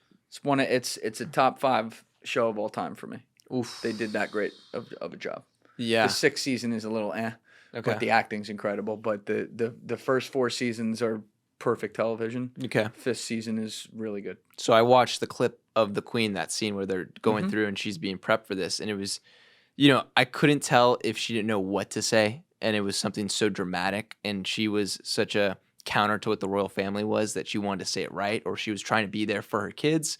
Or, is it suspicious? But that was so strange to think. It took 4 days to respond to your daughter-in-law, who just passed away in the most horrific thing, and all of Britain's waiting to hear. And you're leaving them in silence. It just seemed... The whole thing was odd. It was very odd. That was one point where I'm like, that's something that I can see where people pull on. And Yes, it's just, absolutely. I get that. So, yeah, the whole case, her, iconic, and just a tragedy of what happened, and, fascinating story. Yeah, a lot there. So we got to figure that out. I've had that on the list for a while. We haven't done any reach outs, but we should do something about that. One more thing before we talk about your news and all that, which we'll get to. And we actually just did a really fun podcast with our friend John Rondi, where we Johnny went Drinks. very deep on that for a long time. So what we're doing today is very different from that. So this will be out after that. So everyone go check that out. That link will be down below. That was a lot of fun doing that, the 3 of us. But, did you watch this Jordan Peterson thing? Yeah, I did. I watched bit and pieces, not The the whole Jubilee? thing. Yeah, I watched bit and pieces just because it was kind of hard to swallow. It was just like, this is... Yeah, not a great day for him. He didn't do well. But the Jordan Peterson takedown thing that's happening right now from the right wing, more than anything actually, feels a little strange to me. Like, he had a bad day. He didn't do well. I've had my differences with some things that he says and thinks and styles he has in the past, but by and large, I think he's done some positive things for especially a lot of young men, and it seems very weird that people are trying to take him down and attack him for, his relationship with Christianity. I always get very uptight when people decide to litigate every single thing that their religion's supposed to mean, and if you don't adhere to that perfectly, you therefore aren't in the club. This is one thing I took issue with Wes Huff when he was in here on and talked about Jordan Peterson. I thought, and we went back and forth on that. I thought that was bullshit. But I mean, you've been a longtime fan of the guy. Like, do you find this a little weird that they're coming after him this hard? Yes, I do find it a bit strange, but I understand it. You understand it? Yeah, I understand it. Just because the people that are coming at him the hardest, you have the atheists, but I think even harder than them are even the Christians. And a lot being because of the fact is, as a Christian, there's this expectation that you're going to claim who your savior is wherever you go, in a weird way, where it's like, my Lord and Savior is Jesus Christ. That's for me. That's my personal truth, whatever. And he's never publicly stated that. And he's been very cryptic when he answers the questions of like, do you believe in Jesus? And he'll always be like, what do you mean by believe? Well, what do you mean by Jesus? Because Yes. Jesus could be another dimension. And I get what he's doing here. It's not a game to him. It's not a game. Yeah. It's so funny. Out of people talking about the Bible, I think Jordan Peterson today is the greatest spokesman on the Bible. And he might not even be a Christian, which is weird. Because the way he describes it, he is taking these concepts of what is God, what is belief, what is giving your life and dying by something you believe. Because many of us just say these things, but it's like he takes it the step further where it's like, what is the psychoanalysis there? Like, are you willing to die for what you believe? And I could be like, totally. Well, push comes to shove, let's really see. And for him, he has a hard time making that conclusion of being, I believe Jesus Christ, my Lord and Savior, because what does that even mean? What does that mean? He died on the cross for our sins, but what does that mean to me? And Christians are like, admit it, say it. And he is like, I'm still in my walk trying to figure it out. And I don't blame him. Everyone's in a different walk in their life with Christ and on those things. And, you know, the way he talks about the Bible, I love. It's so enriching. I learned so much from him. He changed my life in 2017 when I wasn't a Christian. It wasn't Christianity, but it was because I read 12 Rules for Life. And that was in the middle of college when, you know, I felt like I was part of the white problem, patriarch, and I was an issue. It was true. That's what it felt like. And then I'm in college, I'm in my dorm room, and there's YouTube, and what comes up is his interview with none other than Joe Rogan. And I'm listening to this guy, I'm like, that makes some sense. Cool. And then I see an interview with GQ with Kathy, I think her name was, or G something. And I see that interview, and I'm like, this guy is speaking to what I'm experiencing. I remember vividly having that visceral emotion being like, dude, I've been told this and subtly feeling it, but I've just always rejected it, that I am a problem. I'm a white male. I'm a big problem of society today.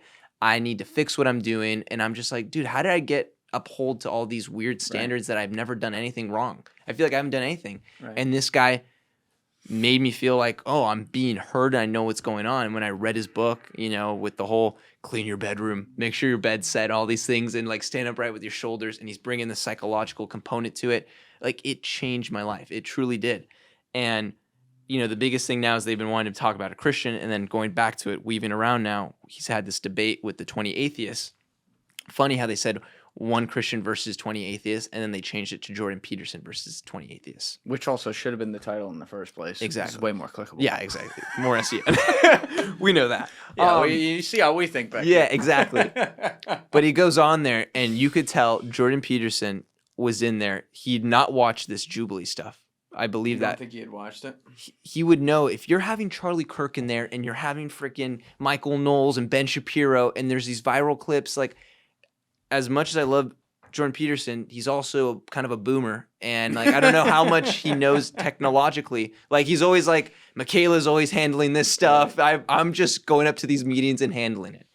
And you could tell that guy went in there with the intrigue to want to understand where these atheists stand when he's having these conversations. And you have a couple of these individuals who are trying to get the clicks. And you're trying to do the gotcha moment, because that's going to send you to the spotlight, which some of these guys are now in the spotlight, and they're getting the attention, and they're getting their atheists, wing group, lefties, whatever that might look like, to rally with them, and they're getting this sort of quick fame because it's a takedown, and that's awesome. You could tell he wasn't in there for that. And, you know, there's a couple moments where he did get, I gotcha. And do I think some of these debaters came in with good intention? Yeah, I think there was a few. There was that one girl, Zizia or whatever her name was. I feel like she asked great questions and was curious. Then you have the two other guys where it's all semantics. It's all about trying to trap him and get him to say something wrong and hold him. Yeah. And it's like, look, Jubilee, you guys are all about debates and catching people and doing highlights. I don't know how constructive that is for our culture today. Good on for you guys. You guys are getting a bag. If that's what you want, fine. But understand, you're not helping with anything. Even with those middle ground conversations, you guys know what you're doing. And everyone should be aware of that. I will tune in and watch it. Like, it's intriguing. You watch this stuff, you're like, oh wow, this is an interesting debate, but it's all gotchas. And you have that person, these two guys who are going at Peterson, and they come in and they're like, Julian, it's a pleasure to meet you. Oh, what do you think? So what's your definition of that? That's interesting. Well, if you say that, this is what this means. And guess what, Julian? You're wrong. Yeah. So you have a fallacy. You're wrong. And because of that, your whole belief system, you're nobody. Right. It was no good intention. And it comes back to what this podcast is about, where it's like, we're not about the gotchas. We're about a constructive conversation. And to Jordan Peterson's fault, he should understand Jubilee is not about that. Jubilee is all about the gotcha moments, and they want the angry, the yelling. That's the clips. I mean, he should have been able to tell that, though. There's fucking 20 people in a chair running to the other chair to tag it to get in. I mean, You should have been aware of that. You know what I mean? And you gotta know that. And like, even he does all these faces. Like, someone would sit down and he just goes. He's so into it. He's eccentric. He's so eccentric. He's very eccentric. I just, it feels a little bit, I don't know. I'm still trying to process how to explain this. Like, I know it in my head. I haven't been able to get it in words right, but it's weird. I'll start there. It's very weird. The attacks coming, it's like the attacks are now coming in like this. And I will go back to this point about whether or not he said, oh, Jesus Christ is my savior or whatever. Like, you gotta let people have their own journey with stuff, and you should not throw the baby out with the bathwater with people. If you're someone who believes that and will openly say that to everyone because that's what your religion tells you to say, you know, great. But if someone else won't say that because they're going through their own process with it and they're adhering, they love the Christian story and they're adhering to a lot of the things that make people a Christian and make the beautiful part of that religion, I think that should be celebrated rather than be excoriated for the last 10% you won't go because you're not there yet personally. And this is where I run into a huge problem with any organized religion because there becomes this dogma of strict adherence and it's groupthink. And I can tell you, Jordan Peterson is anti-groupthink on anything. And I think that's a huge reason why he viscerally will not say things out loud because he's like, in his head, he's like, how is that different than people saying trans lives matter? Now, obviously it is. Mm-hmm. You understand what I mean? Okay. And I think he knows it's different too. Mm-hmm. But the concept, as he would say, the concept, I see where this road goes. You know, I can see how he would think that because I also have a brain that thinks like that. I am very anti-groupthink. It's a big part of the reason why I don't adhere to an organized religion. I believe in God. I have my own relationship with that. I take aspects of things that I think are great, and I'm on my own journey with some of that stuff. But I don't, you know, to me, like the perfect encapsulation of it was actually a line in The Departed when Jack Nicholson's talking in the beginning to Matt Damon's kid character. And it's just like an aside, but he goes, you go to church, kneel, stand, kneel, stand. And I just think kneel, stand in my head all the time. And the point is, you're just going along with the motions because that's what it says to do because someone interpreted the book that said we should do this and we should be in charge of this, which means you people got to do this. And by the way, make sure you put your fucking cash in the thing because that's what's going to keep the roof on this place. And there's something about that is so cynically, completely against what religion should be to me. And so I can see how a guy like Peterson would be a little hesitant to do things that are going to say, hey, I'm a member of the team here. So I think it's unfair. Like, and the point I really disagree with Wes on is that Peterson has a little bit of a different interpretation of what the resurrection could be. And Wes is like, if you don't believe in the resurrection as it's written, you're not a Christian. And I'm like, bullshit, Wes Huff. Who the fuck are you? Are you God? I like Wes. But who are you? You're God? And he loves it. He says this on every show. He brought it up. He goes out of his way to say this. And I'm like, of all the people to attack in this world right now, you're going to go after Jordan Peterson because he's got a little bit of a different opinion on something? That's not very Christian. Sorry. It's not. It's not very. See, I understand what Wes is saying because, again, your relationship with God in the Christian faith is also extremely personal. And I know there's a big thing of sharing the good news, and that's important, and I get that. But also where people's walk in faith are, it's who are you to criticize someone when they're in their walk of faith? You know what I mean? It's like where you're going, where Deef's going, where I'm going. It's like, you know, I love talking about my faith. Do I know everything about the Bible? No. You know, are there some things that are in today's culture that are talked about that I can speak so profoundly on? No. Like, I'm a sinner. I freaking don't know everything, but I'm trying to learn. I think that's where I love Peterson because he's trying to learn. Yeah. And I think this is the issue from the Christians is where they are trying to get him to say these things where it's like he's not there yet. He's on his own walk, and whatever that is right now. And there's nothing wrong with that. There's nothing wrong with that. I think he's on his walk to figure that out, and it's beautiful, like I said, because out of everybody out there that I've watched, he breaks down the Bible better than anybody. He has a whole series where he brings in like 12 other Christians, atheists, scholars, and they go through the Bible. And they go through Genesis, they did Exodus. It is one of the most phenomenal roundtable conversations because you have atheists coming in who are scholars giving a point of view of the Christian faith and Jesus resurrect or in Exodus. And then you have these Christian scholars talking about it as well. And it's just like these back and forths where you're learning so much. I'm like, dude, I don't see any other Christians doing this. All I see are a lot of Christians criticizing other Christians for being Christians. Yeah. And it's so funny how they tend to be the worst, where it's like, give these people a break. There's one thing I want to talk about related to Christianity. Is that cool? It's your show, bro. So I wanted to bring up something that has not been talked a lot about is the Christian persecution happening, and specifically in Africa. If you look at the world reports, obviously the worst country to be a Christian is North Korea. I think most people understand why. It's not a big fan of that. Oh, yeah, that should be common sense. Yeah. I never even thought of that. But even though there's still 500,000 Christians in North Korea. There's 500,000 in there? Reported by the World Report, and it's underground. And then there's also in China. That's pretty gangster. So like the top 10 usually rounds out as like North Korea, then it goes like Somalia, and then Afghanistan was in the top 10 and it fell out because of the whole Kabul disaster, the withdrawal. And then so these are the top 10 most persecuted, but the most violent persecution of Christians is happening none other than in Nigeria. Nigeria.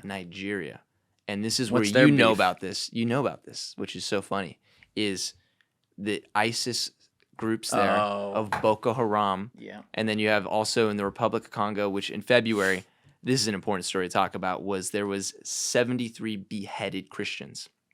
And it was by this Allied Democratic Republic group of Congo. They're just an ISIS sect of like Boko Haram pretty much. And these ISIS sects are essentially, they're trying to make Africa an Islamic continent. That's their goal. And their goal is to wipe out all Christians. That's their message. And what ended up happening, it was the early mornings in February, and these cars were driving in, and everyone was asleep in the town. It was like 2 or 3 a.m. And all of a sudden you start hearing being like, come out, we need you guys. The people don't know. The Christians are like, what's going on? So they go outside, and they're getting rallied up by this Allied Democratic Republic group. And they're like, hey, come with us. We're going to take you over here. So where do they take them? They take them to their church, nearby Protestant church. And then what they do is they take them inside the church, and one by one, they behead them. Oh. One by one, they're just beheading them. And is Ali Tabrizi covering this? This is all Ali Tabrizi's doing a phenomenal job covering this, because it's just, for whatever reason, it'll make some headlines in some places, but it's just not talked a lot about. Like 1 in 5 Christians in Africa are being persecuted. 1 in 4 are being persecuted in Asia, and then 3 out of 4 in the Middle East, which I think that one's kind of also like kind of obvious for the reasons over there. But in Nigeria, that whole belt of Africa right there, the beheadings, the killings, they're using saws, they're using like hammers to like kill these Christians. And their whole goal, like they're telling them, is like, denounce your faith, denounce it. Like Christ isn't king, all these things. And they're persecuting them and killing them. And there's a horrible story that happened a decade ago in Nigeria where there was a pastor and his wife and 2 kids. And again, another ISIS sect rallied them up, and they held the pastor and they executed the girls in front of the husband and wife. And then they took the wife, executed in front of the pastor, and then they killed the pastor. And then they butchered up their body and chopped him up. And the only reason we know this is there was a kid in the roof watching this whole thing happen and witnessed it. And it's crazy to me that the Christian persecution, I don't know what it is. I think a lot of it comes down to, there's just a thing with Jesus that I guess people don't like. It's just what it is. But I don't understand. I understand why it doesn't get covered more or to get talked about. That's what blows my mind. You're having some independent journalist from Australia who's not even that big talking about it, and then Should be bigger. Should be way bigger and will be. We're working on that. We're working on it. And you know, it's taking these independent journalists to talk about it. And then once they talk about it, you get a few of these main media outlets that talk about it, and then it's done. Where it's just, it's crazy to me where it's like these things are not being talked about. And they're killing these people, Julian, because of their faith, which is crazy, freaking crazy to me. And I know there are other ones, and there's always the game of being like, well, what's happening in Israel, Palestine? What's happening to the Muslims or the Uyghurs in China? And it's like, look, I'm not playing that game. I'm just saying I've looked into this. This is something that's not talked about a lot. I just want to bring it to light. You know, it's something that's incredibly sad to see because it's horrible. Innocent people, and a ton of these people, like the groups around them in that African region, the other Christians, are unafraid and continue to follow their faith despite everything that's happening there, knowing that they're in danger of literally like your kid or your wife or your cousin are going to get killed maybe in a week from now. And it's not like these Christians are like, let's arm ourselves and kill them. Like these Christians are like, they tend to be like, we're not a militant group. We just want to live by our faith, what we believe, and that's that. And it's just so sad. It's very sad. It's tragic. What human beings still do to each other in 2025 somehow still shocks me. It shouldn't, sadly. But yeah, some of this stuff doesn't get covered, and some of it's just math. Oh, yeah? Which is just really sick. But the math is, if you use the old intersectionality curve, Christianity, the people you're talking about aren't associated with this, to be clear.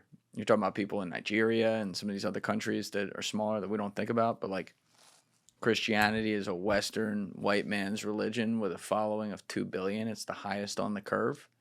From a victimhood perspective, the scales aren't low enough down the curve for people to pay attention to, and I think that's part of the problem. I don't think it's, I'm sure there's some sick people who are like, decide they got beef with like the character of Jesus. I think that's really weird and probably sick, but whether you believe in it or not, like, it seems like he was a pretty goddamn good guy. It's just something about it is, it's been that way for a long time, and we play this game to where we have to, people got to fight over whose tragedy is worse. It's all bad. Yes. We should treat it all the same. If anyone is killed, just start at murder. It's wrong.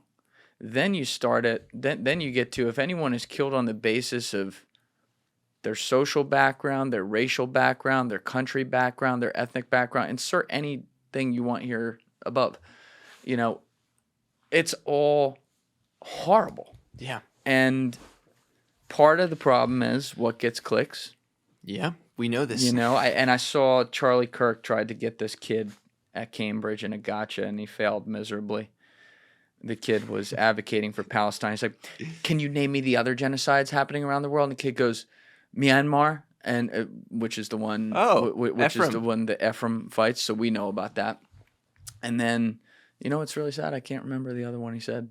That's horrible right now. I can't remember it, but the point exactly, actually, to Charlie's point right there. But this kid being someone who's outspoken about genocide right now in Palestine, Charlie was trying to play the game of, well, you only care about Palestine because it's low on the curve or whatever. And the kid very quickly proved, no, I care about all of them. Any of it's wrong. We're talking about this one right now because it has the most attention. And I think that's part of the problem. We have ones that have the most attention. They should all have the highest degree of attention. It's a very similar argument to what we were talking about earlier with the human trafficking. It should be the attention of everyone. Exactly.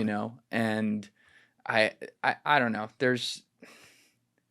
Culturally, we are living in a really weird time right now where people are deciding what the intentions of all powerful people are, people who hold the strings to anything that we see or whatever. And I don't know. Do I know that there's the incentives have gotten fucked up? I'm talking the money and what pays? Hell yes. Yes. And do I think that within that barrel of apples, yeah, there are some rotten apples who maybe say, nah, we're going to pay attention to this, but not that?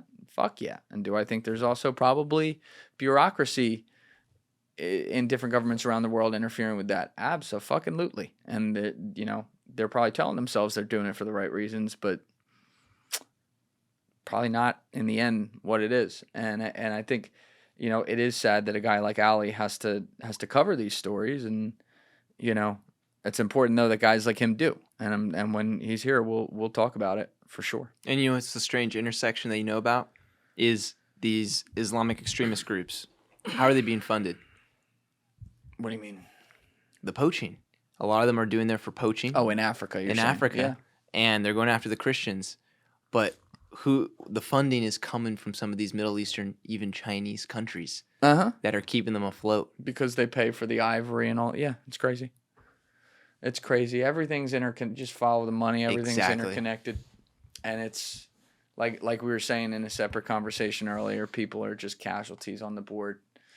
In some of these cases, it's a macro game, and what you're talking about, and it shouldn't be this way. To be clear, I'm just saying how they look at this. What you're talking about is a micro problem. microaggression. That's how. Sure. that's how they look at it, though, and it's really a goddamn shame. But I have written on my cup here, "Goodbye forever." That's wrong. That's so wrong. Yeah. That's not accurate. It's an exaggeration, but if people haven't heard it, we have Deef in studio working the sticks for the first time. How you feeling? Feeling good. Good. Yeah. So Deef was on episode 103 and 132 with me. One of my great friends, and unexpectedly someone who wanted to do this, but we haven't talked about this yet and everything. I think it's been hinted on a couple Patreon episodes, but you, Alessi, are becoming the head of content here. Which you COO, already, please. Yeah, No. the COO. Whatever titles you want, you got them. You already are. But like Alessi and I have been building this thing like alone for a while, and he wears a million hats.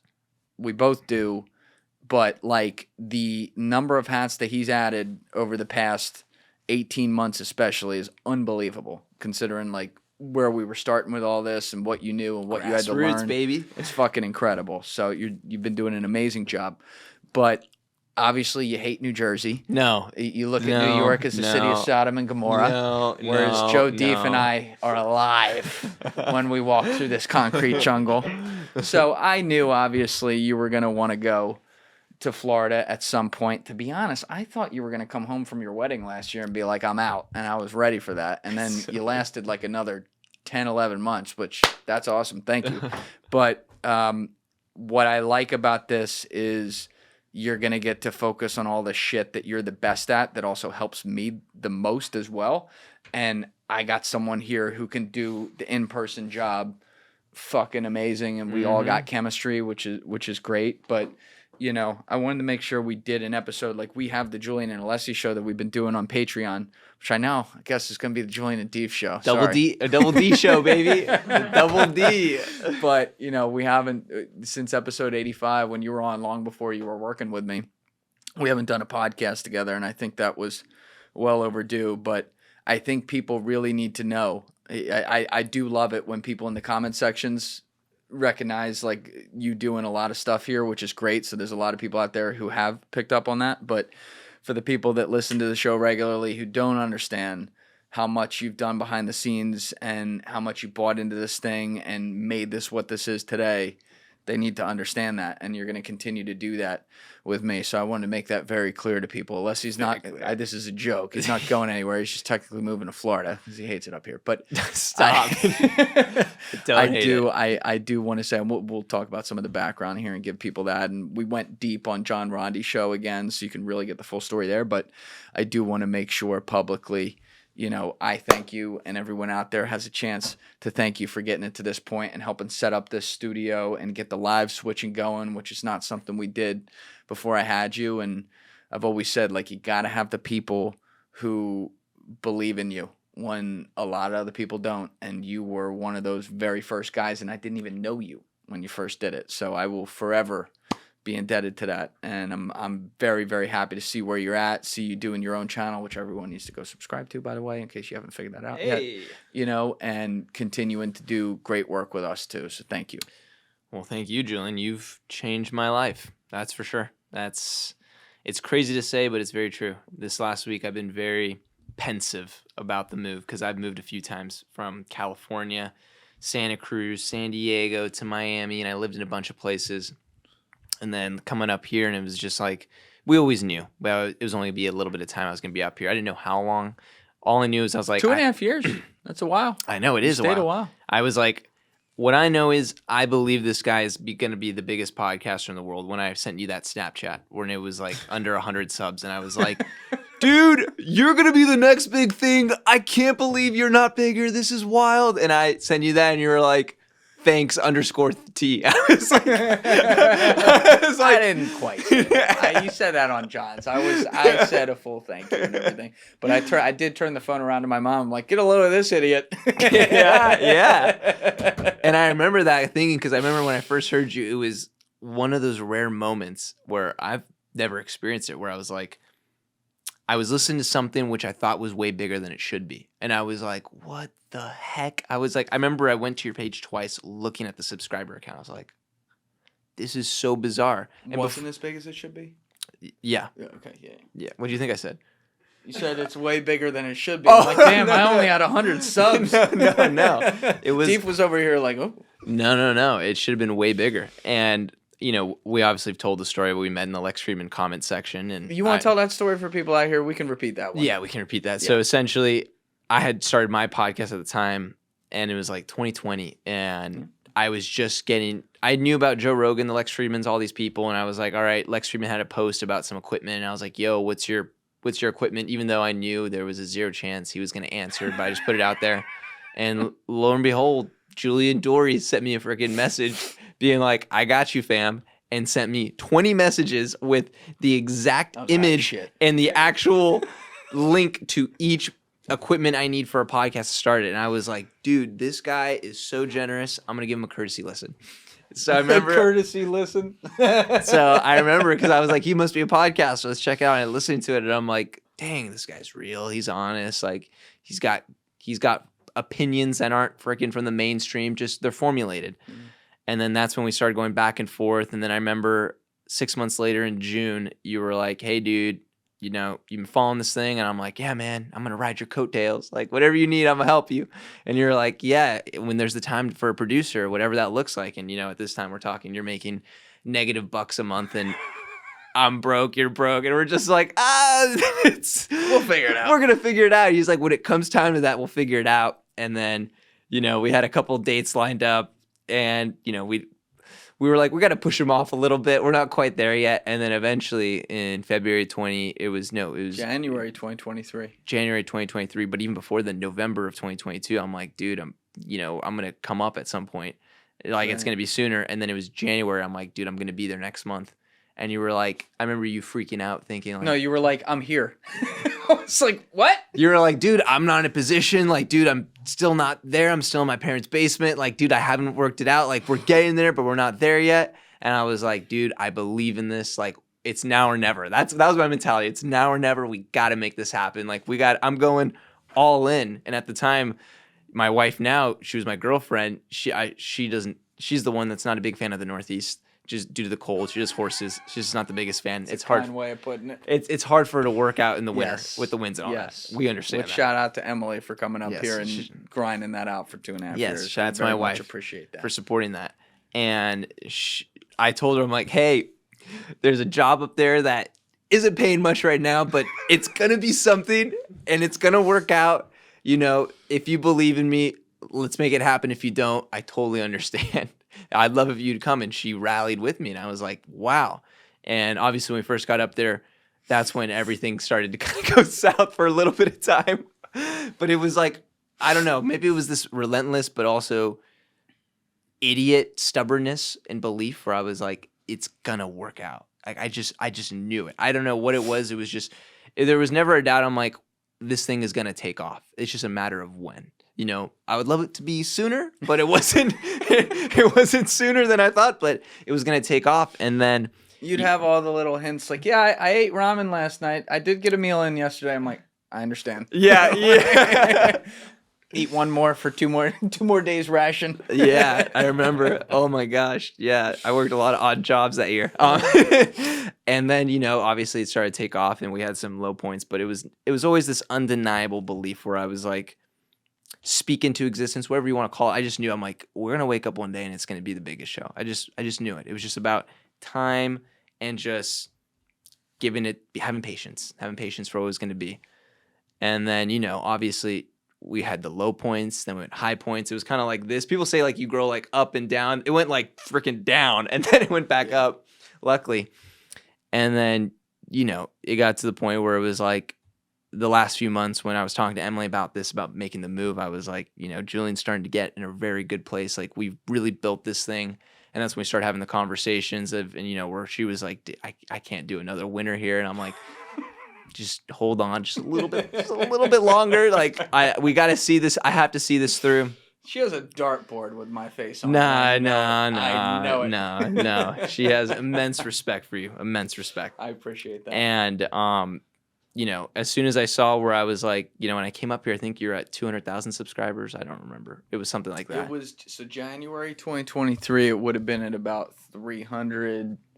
I think we were at like 340, 350-ish. 350-ish. Yeah. And then it was, you know, the last few months where it was just, we had great guests, great conversations. The views were translating to what they should be in my eyes, where I was like, dude, I think I finally got you to a point, not like you needed me, I should say, but got you to a point where I'm like, dude, he's taken off so much that we've created these systems in place where I'm like, he's bound to be successful if I were to be removed from the equation in an in-person capacity. Right. Yeah. Doing this. Exactly. Yeah. And then, you know, that's when we entertained the idea of going back to Florida, being in the sun, which we love to do. And I don't hate New Jersey. I think New Jersey has many great aspects to it that I love. The winters are hard up here. We've turned them. We got them. The food's unbelievable. I have nothing but good things to say other than the winters suck. That's it. That's all I have to say. All right. I love it up here, So we got regardless of that. 75%. That works. Yeah, 80. We'll call it 80. Okay. 80's good. Yeah. 80's good. So yeah, and then it translated, and obviously, you know, we started doing better, and you know, you got me to a point where I could buy my first home. You know, that's credit to you, because it's like, You did that yourself, bro. well, you were the one helping me make it happen. But it was crazy to think, you know, I was literally at one point pinching pennies and being like, it's gonna be okay. We're gonna work out, trust you. And then it translates over where I was just like, it was the undeniable belief in, you know, my faith in my faith in being a Christian and all that. I was like, Lord, I know Julian's gonna go places. I don't know when it's gonna be, but I believe it's gonna get there. And then Jesus was like, yo, that motherfucker's a heathen. Nope. Not today. But, you know, I say all that with just the whole story of like, you know, coming up here where I was, you know, where I was in my life, you know, graduating with a pre-med degree that I planned not to use, and just like, all right, what am I going to do with my life? Where I can't believe you were going to be a doctor. That's know. wild. Yeah, I was going to be a doctor. The whole pre-med degree was going to do the MCAT, all that stuff. And then I was like, dude, after failing OChem 7 times, probably not a great idea. So then I, you know, was pivoting in that time of my life where I was just, you know, I think many young people are, where they're just confused. They're not sure where they want to go. And I took a chance on an industry that is really still not even a career path per se for many people. It's unless you want to commit your whole life to it, which you were doing. And I gravitated towards that. And, you know, I just want to thank you so much for giving me that opportunity when, you know, so many people could have filled that seat where, you know, it could have been anybody. And I've always thought like, all right, I'm going to do something so extreme and out of the box. And my parents are right now questioning who they had as a kid and where he was going. And whatever it is, I'm going to give 110% forward with. And I've tried to do that day in and day out. And, you know, You've done that. I appreciate that. And it's great to see. And as we've always had in the back of the mind where it's like, you know, I always love doing my thing, which you've always encouraged, you know. And, you know, I don't know how these other podcasters or social media influencers or whatever you want to call have been with other employees of wanting to do their own thing, but you've been nothing but supportive of that, which is cool, you know. And I've heard some things on the internet with horror stories of that where it's like, how dare you? You're taking away your name. Like, I'm not paying you this or that. Where you've always been like, yeah, bro, do it. And I've always saw it as like, man, it helps our show here. Yeah, I'm like, bro, I'm trying to be the Robin to your freaking Batman. Come on, Yeah, that's great. Listen, I don't want to lecture people or whatever, but like, are you kidding me? Like, when your people are working in a creative capacity for you, the job means you got to come up with shit and figure out shit. And to me, what better way to do that than also having your own shit that you can do that through? And I remember when you began doing that, it was still like we were coming out of that period. Oh, yeah. And we were so like relying on each other 24/7 to just be working. And I was like, oh, can he wait like 3-4 months to do this? And I was like, nope, no. that is exactly what you don't say. I'm like, he needs to go fucking full bore into this and get it going. You started doing all those videos and coming up on the election like that summer where you're asking people like who they're voting. The content was incredible too. It was like man on the street stuff. And as I saw that coming along, it was really, that was exciting for me because it's like, damn, yeah, I just started myself in a room somewhere in my parents' house with no idea what the fuck I was doing. And here we are at this point, 4.5 years later. And now someone who's working with me can start to build a platform through this. It's like the coolest little tree growing. And hopefully there's more roots coming out as well beyond people, even beyond you. But yeah, I especially when it works so well with all the shit that we are both interested in as well. Like, are you kidding me? It's perfect. All the conversations we have, like we're talking about now. Princess You did a Diana. documentary on Luis Navia. Like, Luis Navia, the amazing. OG, like all these things where it's like it's all interconnected. And it's so funny because we've talked about the idea of like the Julian Dorey brand, off of it, what comes off of it. We've talked about how we love Vice, and unfortunate it's it's dead in it's many not what ways. it used to be. Yeah. It's not what it used to be. And it's like, man, well, I love doing these types of documentaries where I do these investigations. The things I talk about are what you freaking love to talk about too. And it was just like one and one. And then it was like, maybe I should just take clips from this podcast because I need primary sources. Oh my God, he's talking to the greatest drug smuggler of our time. And He'll do. Yeah, I'm like, oh, I don't need to look anywhere else. It's right there. So Yeah. it was just hand in hand. And I'm like, man, what's the word? The connection, the being able to, what's a good word? Symbiosis, whatever that is. Yeah. The connection with Spell it. Spell it. No. And I was like, dude, it just works hand in hand where it's like, as much as like my channel is like Alessi Allaman, I'd see it more than anything also an extension of this podcast. It is. Almost all the videos I reference this podcast. I just put it in there because I'm like, this is where I learn stuff. And I also just do deep dives in certain areas, and I just make it a doc. And I've always been like, that's cool to me. That's why Goodbye Forever, that's not what's happening here. It's a joke, people. It's a mug. I want to be as part of this as long as possible because I've just always, I love it. I enjoy it. And I'm like, I don't mind, hopefully you don't mind, right? I'm riding your coattails. Like, I enjoy it. I don't mind. I love it. And that's the other thing. That was like, when you brought this up, it was like kind of cute. He was so nervous when he called me to be like, he's moving. And I thought that call was coming because the call came in the middle of March. Yeah. I thought that call was coming 9 months before. So now we were like at a point, I'm like, damn, this is overdue. I'm really glad we got like an extra 9 months. But he thought I was like gonna flip out or something. But the only thing I want to know is, I'm like, you don't want to leave all the way, right? You still want to do content, right? You're like, oh, fuck yeah. I'm like, oh, Yeah. we're good. Oh, all right, we're good. Yeah, no, do that all day. Whatever you want, whatever you need. And it was so seamless. And like this process has been great because I remember like that day I was calling everyone, including you, just like, oh, fuck, this is really happening. And then the next day I'm like, once we had talked about like the content stuff, I'm like, oh, so basically we're just adding someone to do the in-person production. Pretty much. This is easy. Like, Yeah. because you're so good at, like, you guys out there, we have 5 channels. We really have 4. The 5th one's like a test channel that, we just put like some shorts on. But the main channel that you're watching right now does the full episodes.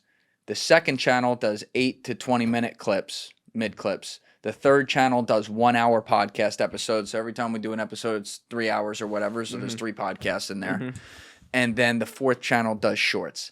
Alessi, at this point now, is the guy on channel 2 and channel 3. So the mid-clips channel and the 1-hour podcast channel.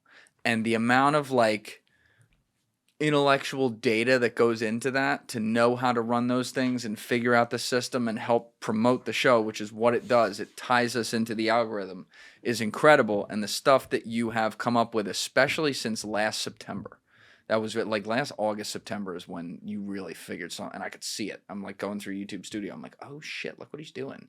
It's amazing, and it's not really, it's not.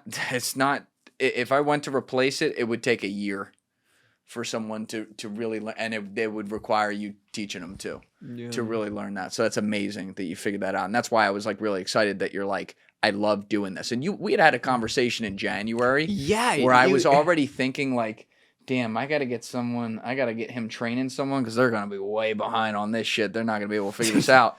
And you're like, no, I was like, yeah, my goal is to have you not having to do clips by the beginning of 2026. And you're like, no, I love doing this. I was like, yeah. What? You love? All right, that's cool. And now, it works. And like, I think this basically, like, you also lived on Mars. Let's be honest. You lived an hour and a half away. So every time that we recorded, like any day we had a recording, the whole day was shot. Because you had to come out here. We'd sometimes record for 6 hours, whatever. So we're doing that 2 to 4 times a week.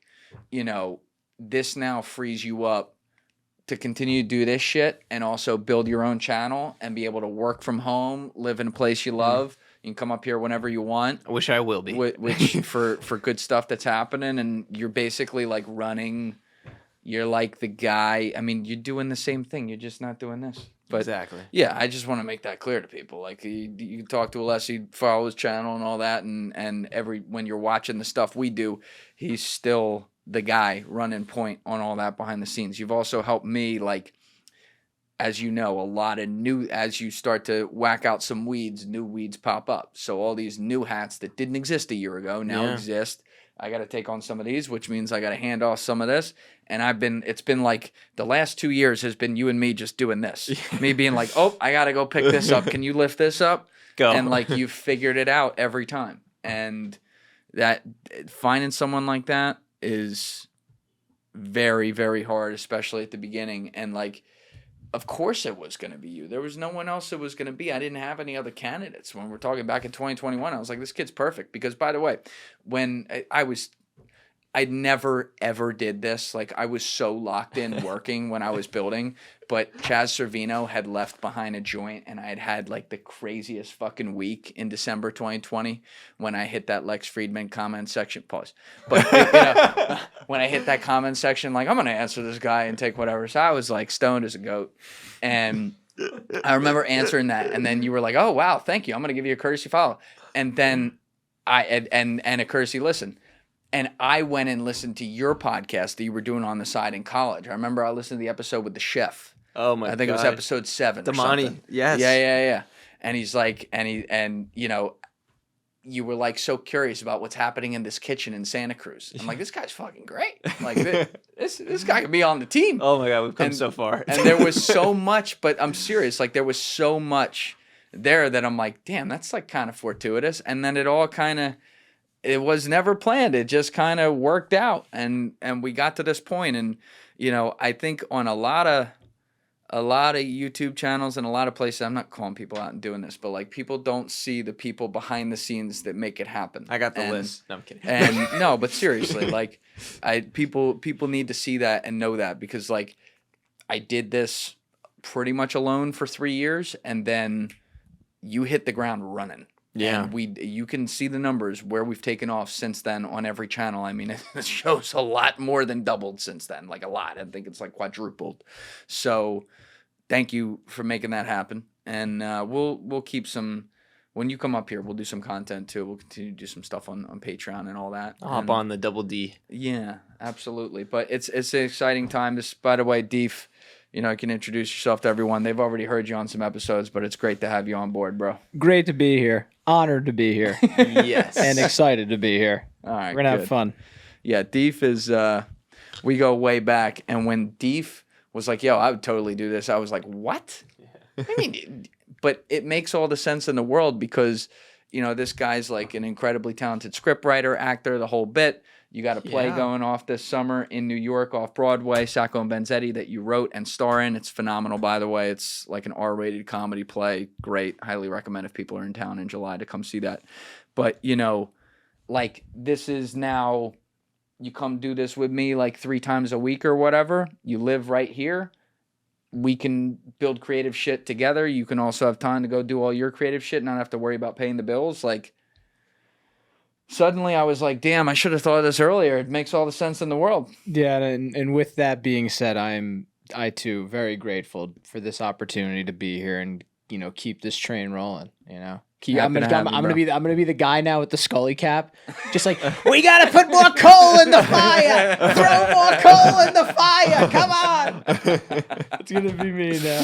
Nah, it's cool. It's cool to see things grow and get to the next level. But we really dug into a lot of this deeply with John. So I'm going to leave that to that episode. And then maybe we'll even repost some of that on the channel as well, because John did a really amazing job, I think, kind of going through that with us. So that link's down below. But I also wanted to do something here to thank you. And, we're just continuing the journey at this point. Yeah. You just get some better weather. I appreciate it. I was surprised when you were like, we're going to do a podcast. I'm like, what? I'm like, bro, you want to go like Eric Prince, all these guys, and then you want to throw me in there? Alessi. I was like, are we sure this might hurt the channel more than it does? I'm early. That's all I'm saying. I'm early. I would have loved to have Tommy G at 10,000 subs. So I'm early. But keep doing what you do. Thank you so much, brother. It's been great developing a relationship with you. Thank you to your wife, Emily, in all seriousness. We joke about you guys not wanting to live in Jersey and all that, but to come up here and do that, both of you, for 2.5 years to support this thing is, it's kind of unbelievable. So thank you, dude. I don't think I don't know if people have ever done something that nice for me. So thank you. Thank you. All right, everyone. Well, you'll be seeing Alessi around. Thanks for listening to this one. Welcome to Deef. Let's get this fucking shit rolling. Everybody else, you know what it is. Give it a thought. Get back to me. Peace. Thank you guys for watching the episode. If you haven't already, please hit that subscribe button and smash that like button on the video. They're both a huge, huge help. And if you would like to follow me on Instagram and X, those links are in my description below.